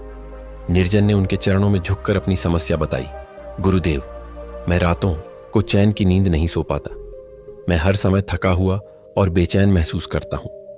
कृपया मुझे गहरी और सुकून भरी नींद का रहस्य बताइए। आचार्य विद्यानंद ने मुस्कुराते हुए कहा, निर्जन, गहरी नींद का रहस्य केवल कुछ बातों को समझने और अपनाने में छुपा है, लेकिन इसे जानने के लिए तुम्हें 3 परीक्षाओं से गुजरना होगा। क्या तुम तैयार हो? निर्जन ने पूरे जोश से उत्तर दिया, गुरुदेव, मैं तैयार हूँ। आचार्य विद्यानंद ने निर्जन को आश्रम के पास एक नदी के किनारे ले गए। वहाँ उन्होंने एक भारी पत्थर उठाया और निर्जन से कहा, इसे पकड़ो। निर्जन ने पत्थर को उठा लिया। आचार्य ने पूछा, क्या यह भारी है? निर्जन ने सिर हिलाते हुए कहा, हाँ गुरुदेव। आचार्य मुस्कुराए और बोले, इसे कुछ देर और पकड़े रहो। निर्जन ने पत्थर को कुछ देर और पकड़ा, लेकिन धीरे धीरे उसके हाथ कांपने लगे। आचार्य ने कहा, क्या हुआ निर्जन? अब पत्थर पहले से भी भारी लग रहा है। ठीक गुरुदेव, यह अब असहनीय हो रहा है, निर्जन ने उत्तर दिया। आचार्य ने समझाया, ठीक इसी प्रकार हमारा मन भी तब भारी हो जाता है जब हम उसमें चिंताओं और नकारात्मक विचारों का बोझ ढोते रहते हैं। गहरी नींद का पहला रहस्य है दिन भर के भार को मन से उतार देना। जैसे इस पत्थर को नीचे रखना तुम्हें हल्का महसूस कराएगा, वैसे ही दिन भर के तनाव और नकारात्मकता को त्याग कर ही तुम चैन की नींद ले सकते हो। निर्जन ने पत्थर को नीचे रखा और महसूस किया कि यह कितना सरल लेकिन गहरा संदेश था। अगले दिन आचार्य ने निर्जन को एक विशाल बाग में भेजा। उन्होंने उसे एक मिट्टी का दीपक दिया और कहा, इस दीपक को जलाकर बाग में घूमो, लेकिन ध्यान रहे दीपक बुझना नहीं चाहिए। निर्जन ने दीपक लिया और सावधानी से बाग में घूमने लगा। उसकी आंखें दीपक की लौ पर टिकी हुई थीं। जब वह वापस आया तो उसने गर्व से कहा, गुरुदेव, मैंने दीपक को बुझने नहीं दिया। आचार्य ने पूछा, अच्छा, लेकिन बाग में क्या क्या देखा? कौन से फूल खिले थे? कौन कौन से पक्षी गा रहे थे? निर्जन ने सिर झुका लिया और कहा, गुरुदेव, मैंने कुछ नहीं देखा, मेरा पूरा ध्यान दीपक पर था। आचार्य ने मुस्कुराते हुए कहा, इसी प्रकार हम अपने भविष्य की चिंताओं और अतीत के पछतावों में खोए रहते हैं और वर्तमान का आनंद नहीं ले पाते। गहरी नींद का दूसरा रहस्य है वर्तमान में जीना। जब तुम पूरे दिन दिन पूरी सजगता से जियोगे तो रात को तुम्हारा मन और शरीर थका होगा और नींद तुम्हारे पास खुद आ जाएगी। निर्जन को यह पाठ भी बहुत मूल्यवान लगा। उसने सोचा कि कैसे वह अपनी चिंताओं में इतना उलझा रहता था कि जीवन की छोटी छोटी खुशियों को देखना ही भूल गया था। अंतिम दिन आचार्य ने निर्जन को गांव के पास स्थित एक छोटी झोपड़ी में भेजा। वहाँ एक वृद्ध महिला रहती थी जो बहुत गरीब थी। आचार्य ने निर्जन से कहा, उस महिला की मदद करो और देखो कि वह अपनी साधारण जिंदगी में कैसी रहती है। निर्जन झोपड़ी में गया और देखा कि महिला के पास खाने के लिए केवल थोड़ा सा अनाज था। फिर भी उसने निर्जन को उसमें से हिस्सा दिया और पूरे मन से उसका स्वागत किया। निर्जन ने पूछा, माँ, तुम्हारे पास तो कुछ भी नहीं है, फिर भी तुम इतनी प्रसन्न कैसे हो? महिला ने उत्तर दिया, बेटा, जब मैं सुबह उठती हूँ तो भगवान को धन्यवाद देती हूँ कि उन्होंने मुझे एक और दिन दिया। रात को सोने से पहले मैं उन्हें अपना सब कुछ सौंप देती हूँ। मेरी खुशी और चैन इसी कृतज्ञता और समर्पण में है। निर्जन यह सुनकर दंग रह गया। उसने समझा कि गहरी नींद पाने का तीसरा रहस्य है कृतज्ञता और समर्पण। जब हम अपनी इच्छाओं और दुखों को ईश्वर के हाथों में छोड़ देते हैं तो मन हल्का हो जाता है और नींद गहरी हो जाती है। निर्जन ने तीनों पाठों को आत्मसात कर लिया। जब वह वापस अपने गांव लौटा तो उसने अपनी दिनचर्या में इन शिक्षाओं को शामिल किया। उसने दिन भर के तनाव को त्यागना, वर्तमान में जीना और कृतज्ञता व्यक्त करना सीख लिया। अब उसकी रातें गहरी और शांति भरी नींद में गुजरने लगीं। वह न केवल शरीर से बल्कि मन से भी तरोताजा महसूस करता था। उसने समझ लिया था कि गहरी नींद का रहस्य बाहर नहीं बल्कि भीतर छुपा है। इस प्रकार निर्जन की यात्रा ने न केवल उसे गहरी नींद का रहस्य सिखाया बल्कि जीवन का एक अमूल्य पाठ भी दिया। गहरी नींद पाने के लिए बाहरी चीजों पर निर्भर रहने के बजाय अपने भीतर झांके, दिन भर के बोझ को त्यागे, वर्तमान का आनंद लें और ईश्वर के प्रति कृतज्ञ रहें। यही जीवन को शांति और सुकून से भरने का सबसे सरल और सच्चा तरीका है। नमस्ते दोस्तों, आज हम फिर एक बार आपको धर्म का ज्ञान सुनाएंगे। गौतम बुद्ध की कुछ ऐसी सच्ची घटनाएं जिन्हें सुनकर शायद आप भी धर्म की राह पकड़ लें। तो शुरू करते हैं। एक राजा ने अपने पुरुषार्थ से राज्य को समृद्ध बना दिया था। राज्य में रण बड़ी सुखी थी क्योंकि वह प्रत्येक वर्ग के हितों को ध्यान में रखकर काम करता था। जब राजा वृद्ध हुआ तो उसे योग्य उत्तराधिकारी की चिंता सताने लगी, क्योंकि उसे लगता कि योग्य उत्तराधिकारी के बिना सुव्यवस्था अव्यवस्था में बदल जाएगी और प्रजा की परेशानी बढ़ जाएगी। हालांकि राजा का एक बेटा था, किंतु वह अत्यधिक आलसी और कर्महीन था। वह स्वयं को मालिक समझता और शेष सभी को अपना गुलाम। यह अहंकार उसके आचरण में सदैव झलकता था। राजा उसे सुधारने के उद्देश्य से बुद्ध के आश्रम में छोड़ आया। बुद्ध ने अगले ही दिन राजकुमार को आदेश दिया, वत्स, यहाँ से 5 कोस पर एक जंगल है, तुम वहाँ जाकर फूलों के कुछ पौधे ले आओ और उन्हें आश्रम के अहाते में लगा दो। ये सुनते ही राजकुमार को बड़ा क्रोध आया, क्योंकि उसने तो आदेश देना ही सीखा था। क्योंकि उसके पिता ने बुद्ध को बात मानने को कहा था, इसलिए वह मन मारकर जंगल गया और फूलों के पौधे लाकर आश्रम में लगा दिए। राजकुमार ने उन्हें सींचा और जानवरों से बचाने के लिए उनकी रात दिन रखवाली की। कुछ महीनों में सारा आश्रम भांति भांति के सुंदर फूलों से खिल उठा। राजकुमार अपनी मेहनत का ऐसा फल देखकर बहुत प्रसन्न हुआ। बुद्ध ने उसे शाबाशी देते हुए समझाया, वत्स, याद रखो, जो सोता है उसका भाग्य भी सो जाता है और जो चलता है उसका भाग्य निरंतर उसके साथ चलता है। अब राजकुमार कर्मठ बन चुका था। राजा को अपना योग्य उत्तराधिकारी मिल गया था। कर्म सफलता की कुंजी है, अतः सदैव कर्मरत रहना चाहिए। एक दिन एक शिक्षित युवक बुद्ध के पास आया। उसने बुद्ध को प्रणाम कर अपनी जिज्ञासा रखी, गुरुजी, आप ईश्वर की बात करते हैं। किसान बुद्ध के पास आया और उनसे अपना गांव आने का आग्रह किया। बुद्ध उनके गांव पहुंचे तो सारा गांव उन्हें देखने और सुनने के लिए उमड़ पड़ा, लेकिन किसान खुद नहीं आया। वह उस दिन अपने बैलों को ढूंढने में व्यस्त था। किसान इस दुविधा में था कि वह बुद्ध का प्रवचन सुने या अपने खोए हुए बैलों को खोजे। काफी सोचने के बाद उसने बैलों को ढूंढने का निर्णय लिया। घंटों भटकने के बाद बैल मिल गए। थक-हारा किसान घर वापस आया और भोजन कर सो गया। अगले दिन वह अति संकोच के साथ बुद्ध के पास पहुंचा और उनसे क्षमा प्रार्थना की। बुद्ध ने उसे बड़े स्नेह से देखा और कहा, मेरी दृष्टि में यह किसान मेरा सच्चा अनुयायी है। बुद्ध ने आगे कहा, यह किसान अपने कर्तव्यों को समझता है और उनके प्रति अपनी जिम्मेदारी निभाता है। यही सच्चा अनुयायी होता है, जो अपने कर्तव्यों में किसी भी प्रकार की लापरवाही नहीं करता। यह घटना हमें यह सिखाती है कि जीवन में न केवल आध्यात्मिकता का पालन करना आवश्यक है, बल्कि हमें अपने सांसारिक कर्तव्यों को भी पूरी निष्ठा से निभाना चाहिए। सच्चे अनुयायी वही होते हैं जो अपने हर कर्तव्य में ईमानदारी और निष्ठा से काम करते हैं। गौतम बुद्ध ने अपने अनुयायियों को हमेशा यह सिखाया कि असल शांति और संतुलन जीवन के दोनों पहलुओं को संतुलित करके ही प्राप्त किया जा सकता है। बुद्ध जब वन से गुजर रहे थे तो एक राक्षसी हाथ में तलवार लेकर उनके पास आई और बोली, बुद्ध, आज तुम्हारे जीवन का अंतिम दिन है। तुम्हारा प्रेम मेरी घृणा के सामने झुकेगा। बुद्ध ने मुस्कुराते हुए उत्तर दिया, मैं घृणा, उपहास और द्वेष के सामने नतमस्तक नहीं होऊंगा। मैं निंदा, प्रशंसा या उपहास से प्रभावित नहीं होता। तुम मुझसे इतनी घृणा करती हो, पर मैं तो तुमसे भी प्रेम करता हूँ। राक्षसी ने आश्चर्य से पूछा, तुम मुझसे प्रेम क्यों करते हो? बुद्ध ने शांत भाव से कहा, मैं तुम्हें माँ के रूप में देख रहा हूँ, और माँ तो प्रेम का रूप होती है, उसमें हिंसा हो ही नहीं सकती। इतना सुनते ही राक्षसी का गुस्सा समाप्त हो गया और वह अवाक रह गई। उसकी हाथ में पकड़ी तलवार गिर पड़ी। राक्षसी ने फिर कहा, हे बुद्ध, तुम धन्य हो, और वह देवी के रूप में बदलकर अंतर्धान हो गई। यह घटना इस तथ्य को उजागर करती है कि जो लोग दूसरों से द्वेष करते हैं वे अपने अंदर प्रेम की भावना को नकारते हैं, लेकिन जो व्यक्ति प्रेम और दया का पालन करता है वही सच में आध्यात्मिकता की राह पर चलने में सक्षम होता है। बुद्ध ने हमें यह सिखाया कि किसी से भी घृणा या द्वेष नहीं करना चाहिए, क्योंकि प्रेम ही हमारे जीवन का वास्तविक मार्गदर्शक होता है। एक दिन गौतम बुद्ध भ्रमण करते हुए वैशाली नगर के वन विहार में पहुंचे। उनकी उपस्थिति का समाचार पूरे नगर में फैल गया और देखते ही देखते वहां बड़ी संख्या में लोग उनके दर्शन के लिए जुट गए। व्यापारी, शिक्षाविद, अधिकारी और राज परिवार से जुड़े लोग भी वहां पहुंचे। सभी की इच्छा थी कि बुद्ध अपने शिष्यों के साथ उनके घर भोजन के लिए आएं। बुद्ध सभी का आभार स्वीकार कर रहे थे, लेकिन तभी वैशाली की प्रसिद्ध गणिका आम्रपाली भी वहां पहुंची। उसने भी बुद्ध को भोजन का आमंत्रण दिया। बुद्ध ने बिना किसी संकोच के उसका आमंत्रण स्वीकार कर लिया और अगले दिन भिक्षुओं के साथ उसके घर जाने का निर्णय लिया। जब सभी लोग वहां से लौट गए तब एक शिष्य ने बुद्ध से पूछा, भगवान, इतने लोगों ने आपको आमंत्रित किया, फिर आपने आम्रपाली का ही निमंत्रण क्यों स्वीकार किया? शिष्य के मन में यह सवाल था कि वह गणिका थी जो एक घृणित पेशे से जुड़ी थी। बुद्ध मुस्कुराए और समझाते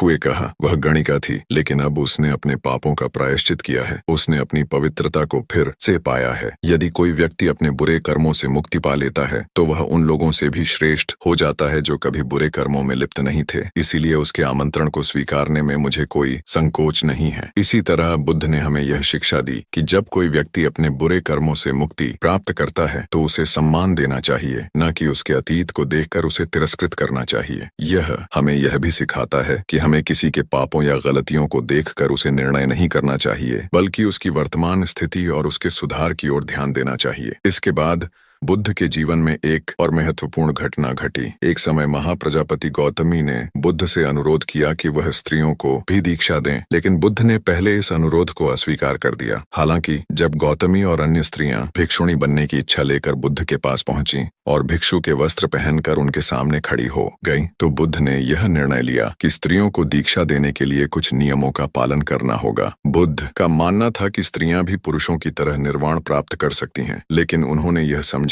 कि कुछ व्यावहारिक कारणों के चलते वह स्त्रियों को संघ में स्थान नहीं दे रहे थे। आनंद बुद्ध के शिष्य ने इस पर विचार करते हुए बुद्ध से कहा कि सिद्धांत और व्यवहार में परिवर्तन होना चाहिए। बुद्ध ने इस पर विचार किया और निर्णय लिया कि यदि स्त्रियां भिक्षुणी बनना चाहती हैं तो कुछ विशेष नियमों का पालन करना होगा। इसके बाद स्त्रियों को भी भिक्षुणी बनने का अधिकार मिल गया। यह घटनाएं हमें यह सिखाती हैं कि आध्यात्मिकता और धर्म के मार्ग में किसी भी रूप में भेदभाव नहीं होना चाहिए, चाहे वह किसी का अतीत हो या कोई बाहरी रूप। असली महत्व उसकी आत्मा की शुद्धि और उसकी अच्छाई है। एक दिन बुद्ध और उनके शिष्य एक मार्ग पर चल रहे थे। अचानक उनका सामना एक क्षत विक्षत शव से हुआ और उसकी दुर्गंध चारों ओर फैलने लगी। शिष्य अपने वस्त्र से नाक बंद कर रहे थे, लेकिन बुद्ध शव की ओर स्थिर दृष्टि से देख रहे थे। एक शिष्य ने साहस जुटाकर बुद्ध से विनम्रता से कहा, भगवान, यहाँ से शीघ्र ही चलना ठीक होगा, क्योंकि शव से बहुत दुर्गंध आ रही है। बुद्ध मुस्कुराए और शिष्यों की ओर मुड़े और पूछा, क्या इस सब में कोई सौंदर्य दिखाई देता है? शिष्य चकित होकर बोले, भगवान, यह क्या प्रश्न है? सौंदर्य और शव में तो कोई संबंध नहीं हो सकता। जीवन में जब यह व्यक्ति जीवित था तब उसकी सुंदरता थी, अब तो सब समाप्त हो चुका है। बुद्ध ने शव की ओर इशारा करते हुए कहा, जब यह व्यक्ति जीवित था तब इसकी दंत पंक्तियां बहुत सुंदर रही होंगी और मरने के बाद भी इसका दंत देखा जा सकता है। सभी शिष्य शव की ओर देखा और पाया कि बुद्ध की बात सही थी। तब बुद्ध ने कहा, देखो, गुलाब की शाखा में कांटे होते हैं, लेकिन हम फूल चुनते हैं, कांटे नहीं। इसी तरह हम किसी में अच्छाई देख सकते हैं, भले ही उसमें बुराइयां क्यों ना हो। इस प्रकार बुद्ध ने शिष्यों को यह सिखाया कि हमें किसी के भीतर अच्छाई को देखना चाहिए, न कि बुराई को। एक दिन एक बौद्ध भिक्षु ने एक वेद पाठी ब्राह्मण को सुधारने का निश्चय किया। वह रोजाना उसके घर जाता और निवेदन करता, क्या मुझे आहार मिलेगा? लेकिन हर बार उसे घृणा और तिरस्कार ही मिलता। एक दिन जब ब्राह्मण घर पर नहीं था तो उसकी पत्नी ने भिक्षु को आहार देने की इच्छा जताई, लेकिन उसने यह भी कहा कि वह अपने पति की नाराजगी के कारण ऐसा कर रही है। भिक्षु ने मुस्कुराते हुए कहा, कोई बात नहीं बहन, मैं अपना काम करता हूँ, तुम अपना काम करो। कुछ दिन बाद ब्राह्मण ने भिक्षु को देखा और उसे गालियां दी, लेकिन भिक्षु ने शांतिपूर्वक कहा, इतने दिनों तक कुछ नहीं मिला, लेकिन आज आपकी पत्नी ने मुझे आहार दिया है। ब्राह्मण ने यह सुनकर कहा, यह कब तक चलता रहेगा? भिक्षु ने उत्तर दिया, जब तक जीवित हूँ तब तक यही चलता रहेगा। भिक्षु की सहनशीलता और धैर्य ने ब्राह्मण का अहंकार पिघला दिया और वह उससे क्षमा मांगने आया। इसी तरह एक व्यक्ति जो भगवान बुद्ध के प्रवचन नियमित रूप से सुन रहा था ने 1 माह बाद बुद्ध से कहा, हे प्रभु, 1 महीने से आपका उपदेश सुन रहा हूँ, लेकिन मेरे जीवन पर इसका कोई असर नहीं पड़ा। मैं परेशान हूँ, मुझे क्या करना चाहिए? बुद्ध ने उसे समझाया, तुम कहाँ के निवासी हो? व्यक्ति ने उत्तर दिया, श्रावस्ती का। बुद्ध ने फिर पूछा, यहाँ से कितनी दूर है? व्यक्ति ने इसका अनुमान बताया। फिर बुद्ध ने पूछा, तुम वहाँ कैसे पहुँचोगे? व्यक्ति ने कहा, पैदल चलकर ही पहुँच सकता हूँ। बुद्ध मुस्कुराते हुए बोले, ठीक वैसे ही जैसे पैदल चलकर तुम श्रावस्ती पहुँच सकते हो, वैसे ही उपदेश को जीवन में उतारने के लिए तुम्हें कर्म की राह पर चलना होगा। बस सुनने से परिवर्तन नहीं होगा, तुम्हें इसे आत्मसात करना होगा। इस प्रकार बुद्ध ने हमें यह समझाया कि जीवन में बदलाव लाने के लिए केवल उपदेश सुनना ही पर्याप्त नहीं है, बल्कि उसे अपने कर्मों में लागू करना भी आवश्यक है। एक दिन एक छोटी सी नदी के दोनों किनारों पर रहने वाले लोग पानी को लेकर झगड़ रहे थे। दोनों पक्ष एक दूसरे पर आरोप लगा रहे थे कि वे अधिक पानी ले रहे हैं। जब बातचीत से समाधान नहीं हुआ तो स्थिति हिंसा की ओर बढ़ने लगी। दोनों पक्ष एक दूसरे पर हमला करने के लिए हथियार निकालने लगे। तभी एक व्यक्ति ने जाकर भगवान बुद्ध को सूचना दी। बुद्ध दोनों पक्षों के प्रतिनिधियों को बुलाए और तकरार का कारण पूछा। दोनों ने अपनी अपनी बात रखी और बुद्ध ने मुस्कुराते हुए कहा, तो तुम लोग क्या करना चाहते हो? दोनों ने उत्तेजना में कहा, हम खून की नदियां बहा देंगे। बुद्ध ने शांति से कहा, तो तुम्हें खून चाहिए? लोग चौंक गए और बोले, नहीं, हमें पानी चाहिए। बुद्ध ने सरलता से कहा, अगर तुम खून बहाओगे तो पानी कैसे पाओगे? और फिर उन्होंने कहा, याद रखो, हिंसा हिंसा को बढ़ाती है, बैर बैर को बढ़ाता है। नदी से सीखो, वह कभी नहीं लड़ती, वह शांतिपूर्वक अपना पानी सभी के लिए देती है। बुद्ध के शब्दों ने दोनों पक्षों को शांत कर दिया और उन्होंने मिलकर पानी का समान रूप से उपयोग करना शुरू कर दिया। एक दिन बुद्ध वैशाली में प्रवचन दे रहे थे। बहुत बड़ा जनसमूह उन्हें ध्यानपूर्वक सुन रहा था और वातावरण शांत था। अचानक एक व्यक्ति की तेज आवाज आई, आज मुझे सभा में बैठने की अनुमति क्यों नहीं दी गई? बुद्ध मौन रहे और शिष्य ने कहा, भगवान कृपया उन्हें भीतर आने की अनुमति दें। बुद्ध ने उत्तर दिया, नहीं, यह व्यक्ति अस्पृश्य है। शिष्य हैरान होकर पूछे, भगवान ये क्या मतलब है? आपके धर्म में तो जातिवाद का कोई भेद नहीं है। बुद्ध ने कहा, आज यह व्यक्ति क्रोधित है। क्रोध से जीवन में एकता टूट जाती है और क्रोध मानसिक हिंसा उत्पन्न करता है। कोई भी व्यक्ति जो क्रोध करता है वह अस्पृश्य है। उसे याद रखना चाहिए कि अहिंसा परम धर्म है। बुद्ध ने शिष्यों को यह सिखाया कि क्रोध एक असामान्य भावना है जो कर्ता और भोक्ता दोनों के लिए हानिकारक होती है। इसके बजाय शांति से विचार और कार्य करना चाहिए, क्योंकि शांत मन और मस्तिष्क ही सही निर्णय लेने में सक्षम होते हैं। कुछ समय बाद एक भिक्षु गंभीर रूप से बीमार हो गया। उसकी स्थिति इतनी खराब हो गई कि वह न तो चल सकता था और न ही उसे साफ सफाई का ध्यान रखा जा रहा था। उसके साथ ही भिक्षु उसकी बीमार हालत से घृणा करते हुए पास नहीं आते थे। जब बुद्ध को यह बात पता चली तो वह अपने प्रिय शिष्य आनंद के साथ उस भिक्षु के पास पहुंचे। भिक्षु की दयनीय हालत देखकर उन्हें बहुत दुख हुआ। बुद्ध ने भिक्षु से पूछा, तुम्हें कौन सा रोग हो गया है? भिक्षु ने कहा, भगवान मुझे पेट की बीमारी है। बुद्ध ने स्नेहपूर्वक उसके सिर पर हाथ फेरा और पूछा, क्या तुम्हारे देखभाल करने वाला कोई है? भिक्षु के न कहने पर बुद्ध ने आनंद से कहा, पानी लेकर आओ, हम इसका शरीर स्वच्छ करेंगे। आनंद पानी लेकर आया और बुद्ध ने भिक्षु के शरीर पर पानी डाला। आनंद ने उसके मल मूत्र को साफ किया। फिर बुद्ध ने भिक्षु को उठाकर चारपाई पर लिटाया और भिक्षु के सिर को पकड़ा, जबकि आनंद ने उसके पैरों को संभाला। बुद्ध ने सभी भिक्षुओं को एकत्रित किया और समझाया, भिक्षुओं, तुम्हारे पास माता पिता भाई बहन नहीं है जो तुम्हारी सेवा करें। अगर तुम एक दूसरे की देखभाल नहीं करोगे तो फिर कौन करेगा? याद रखो, जो रोगी की सेवा करता है वह ईश्वर की सेवा करता है। दीनहीन की सेवा और करुणा का भाव यह जगत में बुद्ध का सबसे बड़ा संदेश है, जो हर समय और स्थान पर प्रासंगिक है। महात्मा बुद्ध सत्य, अहिंसा और दया की मूर्ति बन गए थे। एक दिन वे अपने शिष्यों के साथ एक गांव पहुंचे। कुछ लोग जो उनके विरोधी थे वे अपशब्द कहने लगे। शिष्यों को यह सुनकर बहुत दुख हुआ, लेकिन बुद्ध शांतिपूर्वक मुस्कुराए और बोले, वे केवल अपशब्द कह रहे हैं, अगर वे पत्थर भी मारते तो भी मैं यही कहता कि मारने दो। मैं जानता हूँ कि वे कुछ कहना चाहते हैं, लेकिन क्रोध के कारण कह नहीं पा रहे हैं। बुद्ध ने कहा, 10 साल पहले यदि यह लोग मुझे गाली देते तो मैं भी उन्हें गाली देता, लेकिन अब मैं लेन देन से मुक्त हो चुका हूँ। क्रोध से ही अब शब्द निकलते हैं, लेकिन अब क्रोध का भवन ढह चुका है। बुद्ध ने फिर अपने शिष्यों से पूछा,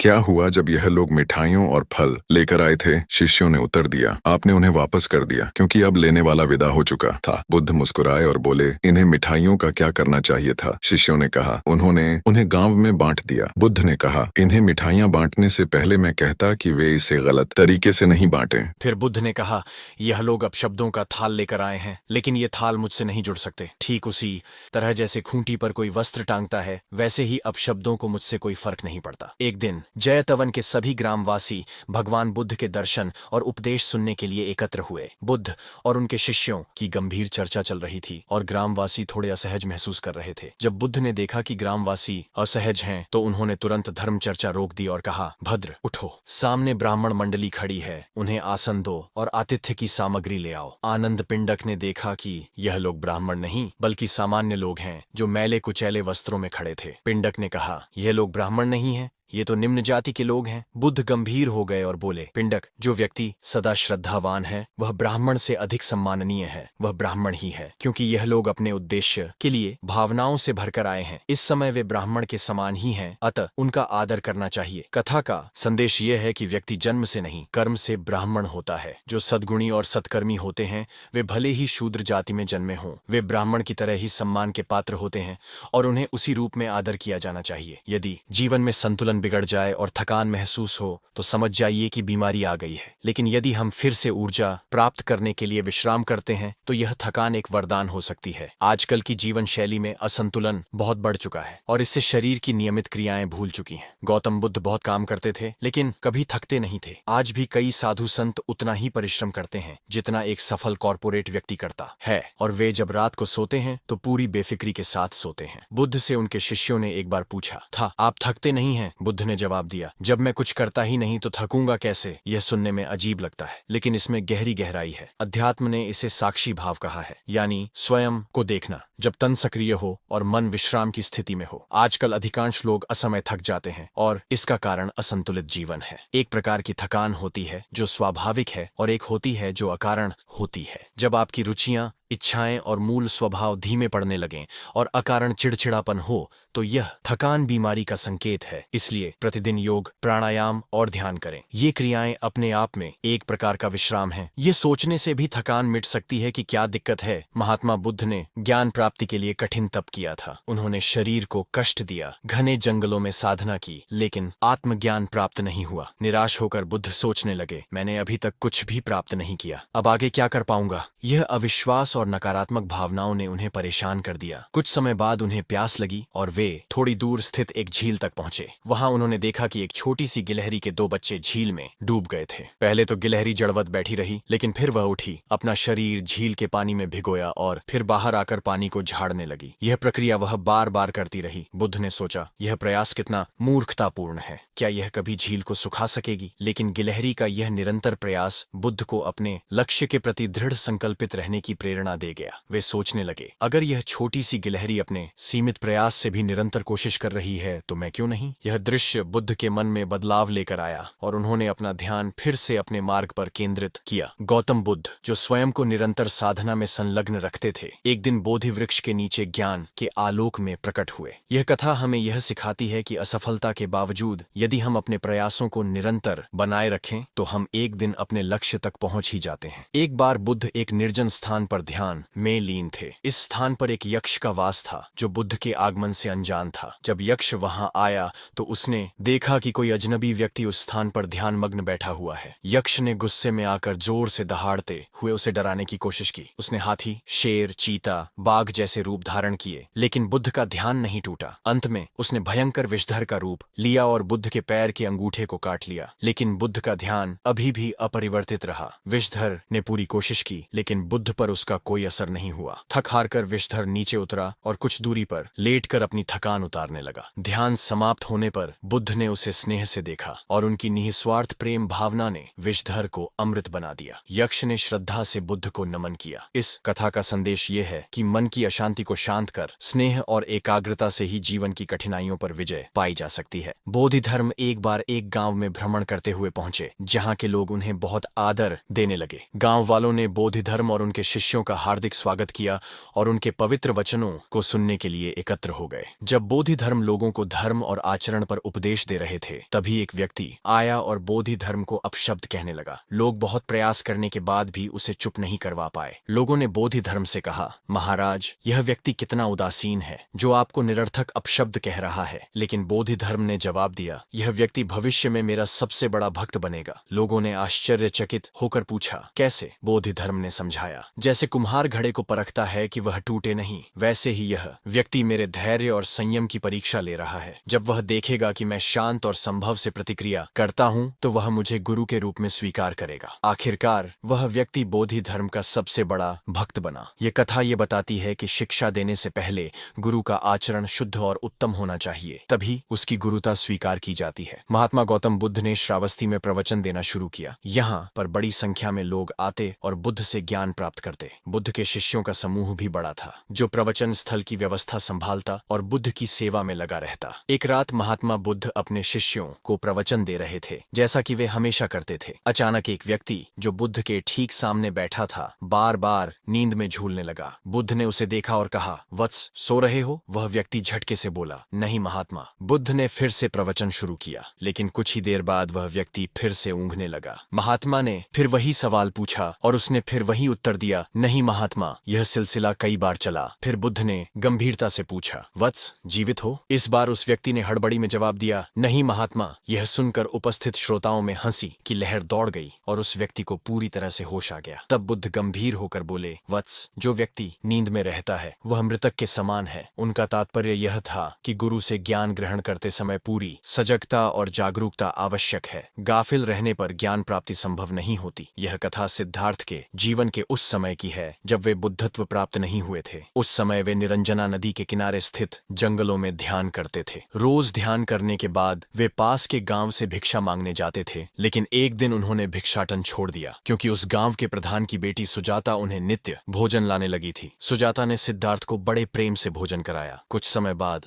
उसी गांव का एक चरवाहा स्वस्थ भी सिद्धार्थ से प्रभावित होकर उनके पास आने लगा। एक दिन जब स्वस्थी सिद्धार्थ से बात कर रहे थे, सुजाता भोजन लेकर आई। जैसे ही सिद्धार्थ ने भोजन करना शुरू किया, उन्होंने बातचीत बंद कर दी। स्वस्थी ने देखा कि सिद्धार्थ भोजन करते समय बिल्कुल चुप थे। भोजन के बाद स्वस्थी ने उन्हें पूछा, गुरुदेव, आप हमेशा मुझसे बात करते हैं, लेकिन भोजन के समय क्यों नहीं बोले? सिद्धार्थ ने उत्तर दिया, भोजन का निर्माण बड़ी कठिनाई से होता है। किसान पहले बीज बोता है, फिर उसे पालता है और तब कहीं जाकर वह अनाज तैयार होता है। घर की महिलाएं उसे खाने योग्य बनाती हैं। इतने कठिनाई से तैयार भोजन का सही आनंद तभी संभव है जब हम पूरी तरह से मौन रहकर उसे अनुभव करें। महात्मा बुद्ध के इस वचन का गहरा अर्थ था कि शांति से किया गया भोजन न केवल शारीरिक भूख को शांत करता है, बल्कि मानसिक शांति और सात्विक ऊर्जा भी प्रदान करता है। सम्राट अशोक के जीवन का एक महत्वपूर्ण मोड़ आया जब उन्होंने कलिंग युद्ध में हुए रक्तपात को देखा। इस युद्ध के बाद अशोक को गहरी ग्लानि हुई, क्योंकि वह समझ गए थे कि उनकी इच्छा शक्ति ने कितनी तबाही मचाई थी। उन्होंने देखा कि युद्ध के परिणाम स्वरूप लोग कष्ट भोग रहे थे। यह सब देखकर अशोक ने अपने जीवन में एक बड़ा बदलाव किया और विनाश के रास्ते को छोड़कर अच्छाई के मार्ग पर चलने का निश्चय किया। अशोक की राजधानी पाटलिपुत्र थी, जो अब पटना के नाम से जानी जाती है। पाटलिपुत्र से गया, जहाँ महात्मा बुद्ध को बोधि वृक्ष के नीचे ज्ञान प्राप्त हुआ था, अधिक दूर नहीं था। अशोक ने बुद्ध के अष्टांग मार्ग को अपनाया और शांति तथा दया का संदेश फैलाने का संकल्प लिया। इस मार्ग पर चलकर अशोक ने इतिहास में अपनी एक अमिट छाप छोड़ी। उन्होंने अपने पुत्र को श्रीलंका भेजा और अन्य कई दूरदराज के क्षेत्रों में बुद्ध के उपदेशों का प्रचार किया। महात्मा बुद्ध के प्रवचन को सुनने के लिए मगध में बड़ी संख्या में लोग एकत्र होते थे। इनमें सामान्य लोग और विशिष्ट हस्तियां दोनों शामिल थीं, जो बुद्ध के गूढ़ और शांति के संदेश को समझने की आकांक्षा रखते थे। इनमें से एक नगर सेठ का पुत्र था, जो हर रोज बुद्ध के प्रवचन को को बड़े ध्यान से सुनता था और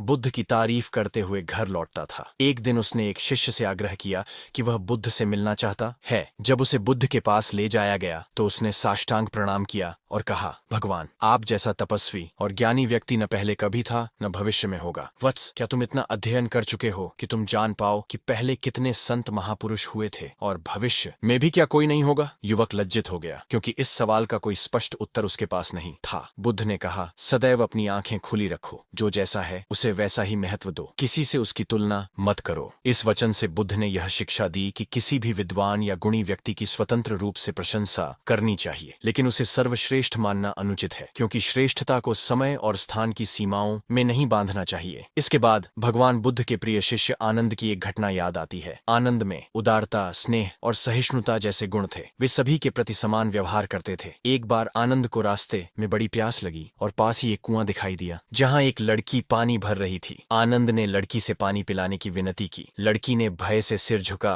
लिया क्योंकि वह जानती थी कि उसे एक ऊंची जाति का व्यक्ति पानी पिलाने का अधिकार नहीं मानता था। आनंद ने पुनः आग्रह किया, बहन, मैंने तुमसे पानी मांगा है, जाति तो नहीं पूछी। आनंद के इन शब्दों ने लड़की का डर दूर किया और उसने उन्हें पानी पिलाया। इस घटना का संदेश यह था कि सभी मनुष्यों को समान रूप से देखा जाए, क्योंकि ईश्वर ने सभी को समान रूप से शरीर, बुद्धि और भावना दी है। जाति, धर्म और ऊंच नीच के भेदों को मिटाकर हमें एक दूसरे के प्रति समान दृष्टिकोण रखना चाहिए। एक और घटना पाटलिपुत्र की है, जहां भगवान बुद्ध अपने शिष्यों के साथ प्रवचन देने पहुंचे। भोजन के बाद उन्होंने आनंद से अगले दिन से प्रवचन शुरू करने के लिए कहा। अगले दिन बुद्ध के प्रवचन को सुनने के लिए बड़ी संख्या में लोग एकत्र हुए। बुद्ध प्रवचन देने के बाद हमेशा लोगों से मिलते और उनकी समस्याओं को सुनकर उचित सलाह देते। एक दिन प्रवचन के दौरान उनके शिष्य आनंद ने बुद्ध से पूछा, भगवान, यहाँ हजारों लोग बैठे हैं, तो बताइए इनमें से सबसे सुखी कौन है? बुद्ध ने भीड़ पर एक विहंगम दृष्टि डाली और कहा, वह देखो, सबसे पीछे एक दुबला पतला आदमी जो फटे कपड़े पहने बैठा है, वह सबसे सुखी है। आनंद हैरान हो गया और बोला, ये कैसे संभव है? वह तो बहुत दयनीय नजर आता है। बुद्ध ने आनंद की असहमति को समझते हुए अपनी बात सिद्ध करने के लिए आगे कहा, मैं तुमसे कुछ सवाल पूछता हूँ। फिर उन्होंने बारी बारी से सभा में बैठे लोगों से पूछा, तुम्हें क्या चाहिए? कोई संतान चाहता था, कोई मकान, कोई रोग मुक्ति चाहता था, तो कोई अपने शत्रु पर विजय प्राप्त करना चाहता था। अंत में बुद्ध ने उस फटे हाल आदमी को बुलाया और पूछा, तुम्हें क्या चाहिए? उस व्यक्ति ने हाथ जोड़कर उत्तर दिया, कुछ नहीं। अगर ईश्वर को मुझे कुछ देना ही है तो बस इतना कर दें कि मेरे अंदर कभी कोई चाह न पैदा हो। मैं ऐसे ही स्वयं को सबसे बड़ा सुखी मानता हूँ। यह सुनकर बुद्ध ने आनंद से कहा, जहाँ चाह है वहाँ सुख नहीं हो सकता। बुद्ध की इस शिक्षा को आनंद ने हमेशा के लिए अपने जीवन में आत्मसात कर लिया। इस कथा का सार यह है कि लालसा से लोभ बढ़ता है, जो असंतोष का कारण बनता है। अगर असली सुख चाहिए तो हमें किसी लालसा की बजाय अपनी वर्तमान स्थितियों में संतुष्ट रहना चाहिए। फिर बुद्ध के जीवन के एक अन्य प्रसंग की ओर बढ़ते हैं। यह उस समय की बात है जब गौतम बुद्ध ने बहुत से अज्ञानी लोगों को सही दृष्टि प्रदान की थी। एक बार कौशाम्बी में एक ब्रह्मचारी रहा जो यह मानता था कि वह सबसे अधिक ज्ञानी है। उसने हमेशा एक जलती हुई मशाल अपने साथ रखी थी और इसका कारण यह बताता था कि वह सभी प्राणियों को अंधकार और अज्ञान से बाहर निकालने के लिए मशाल लेकर घूमता है। गौतम बुद्ध ने देखा और पूछा, तुम यह मशाल क्यों लेकर चलते हो? ब्रह्मचारी ने उत्तर दिया,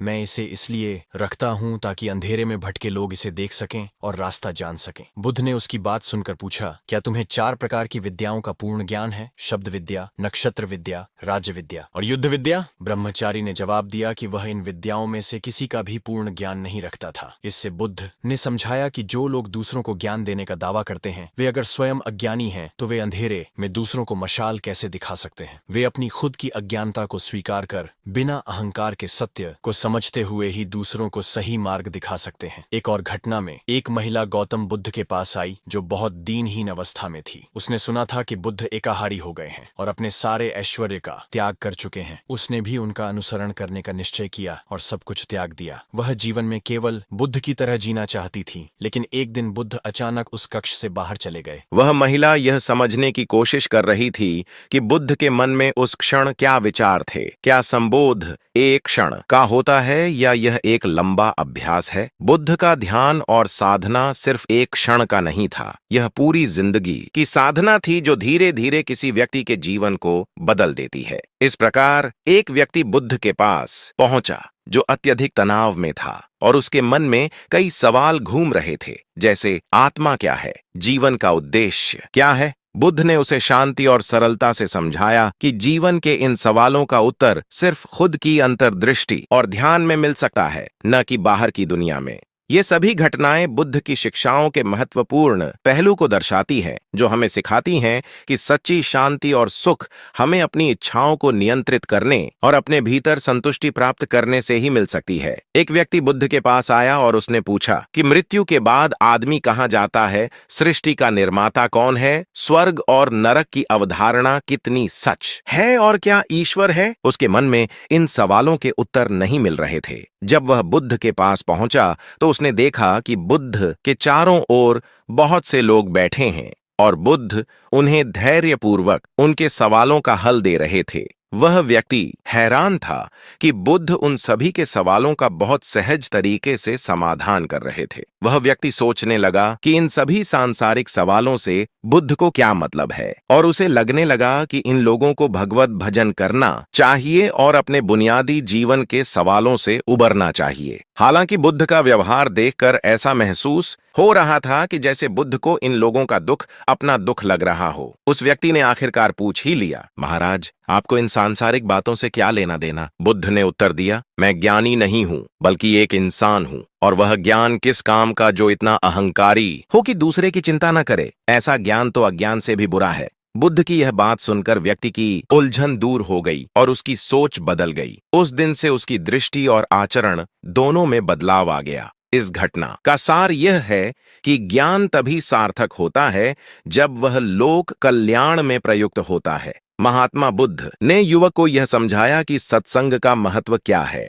एक बार बुद्ध एक गांव में ठहरे हुए थे और वहां प्रतिदिन शाम को सत्संग का आयोजन करते थे। उनकी वाणी में ऐसा आकर्षण था कि लोग उनकी बातें सुनने के लिए आते थे। एक दिन एक युवक ने उनसे पूछा, महाराज, मैं भी सत्संग करता हूं, लेकिन मुझे कोई खास लाभ नहीं दिखता। बुद्ध ने उसे उदाहरण देकर समझाया, जैसे यदि एक टोकरी में लगातार पानी डाला जाए तो कुछ समय बाद टोकरी में छेद भर जाएगा और पानी इकट्ठा होने लगेगा। इसी तरह निरंतर सत्संग से व्यक्ति का मन भी निर्मल हो जाता है और उसमें सद्गुणों का आभास होता है। युवक ने बुद्ध की यह बात समझी और उसे अपने जीवन में लागू किया। इसके बाद उसने अनुभव किया कि निरंतर सत्संग से उसका मन और जीवन दोनों बदल गए थे। बुद्ध की शिक्षाओं ने उसे अपने भीतर के दोषों को दूर करने और अच्छे गुणों को अपनाने की प्रेरणा दी। एक दिन एक आदमी बुद्ध के पास आया और बताया कि वह बहुत दूर से पानी लाने जाता था, लेकिन पानी की समस्या हल नहीं हो रही थी। बुद्ध ने उसे सुझाव दिया कि क्यों न वह अपने घर के पास एक कुआं खोद ले, इससे हमेशा के लिए पानी की समस्या हल हो जाएगी। आदमी ने बुद्ध की सलाह मानी और कुआं खोदना शुरू किया, लेकिन कुछ ही फीट खोदने के बाद उसे पानी नहीं मिला। उसने कई जगह खोदने की कोशिश की, लेकिन पानी कहीं नहीं मिला।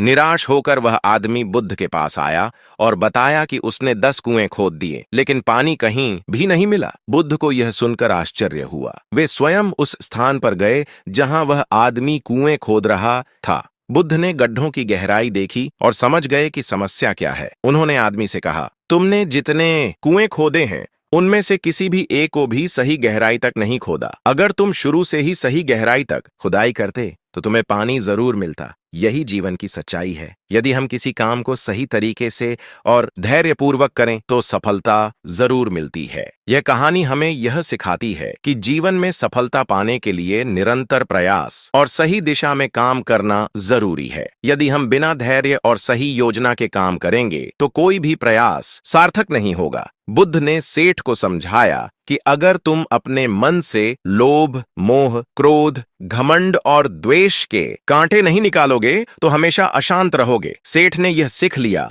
और उसने अपने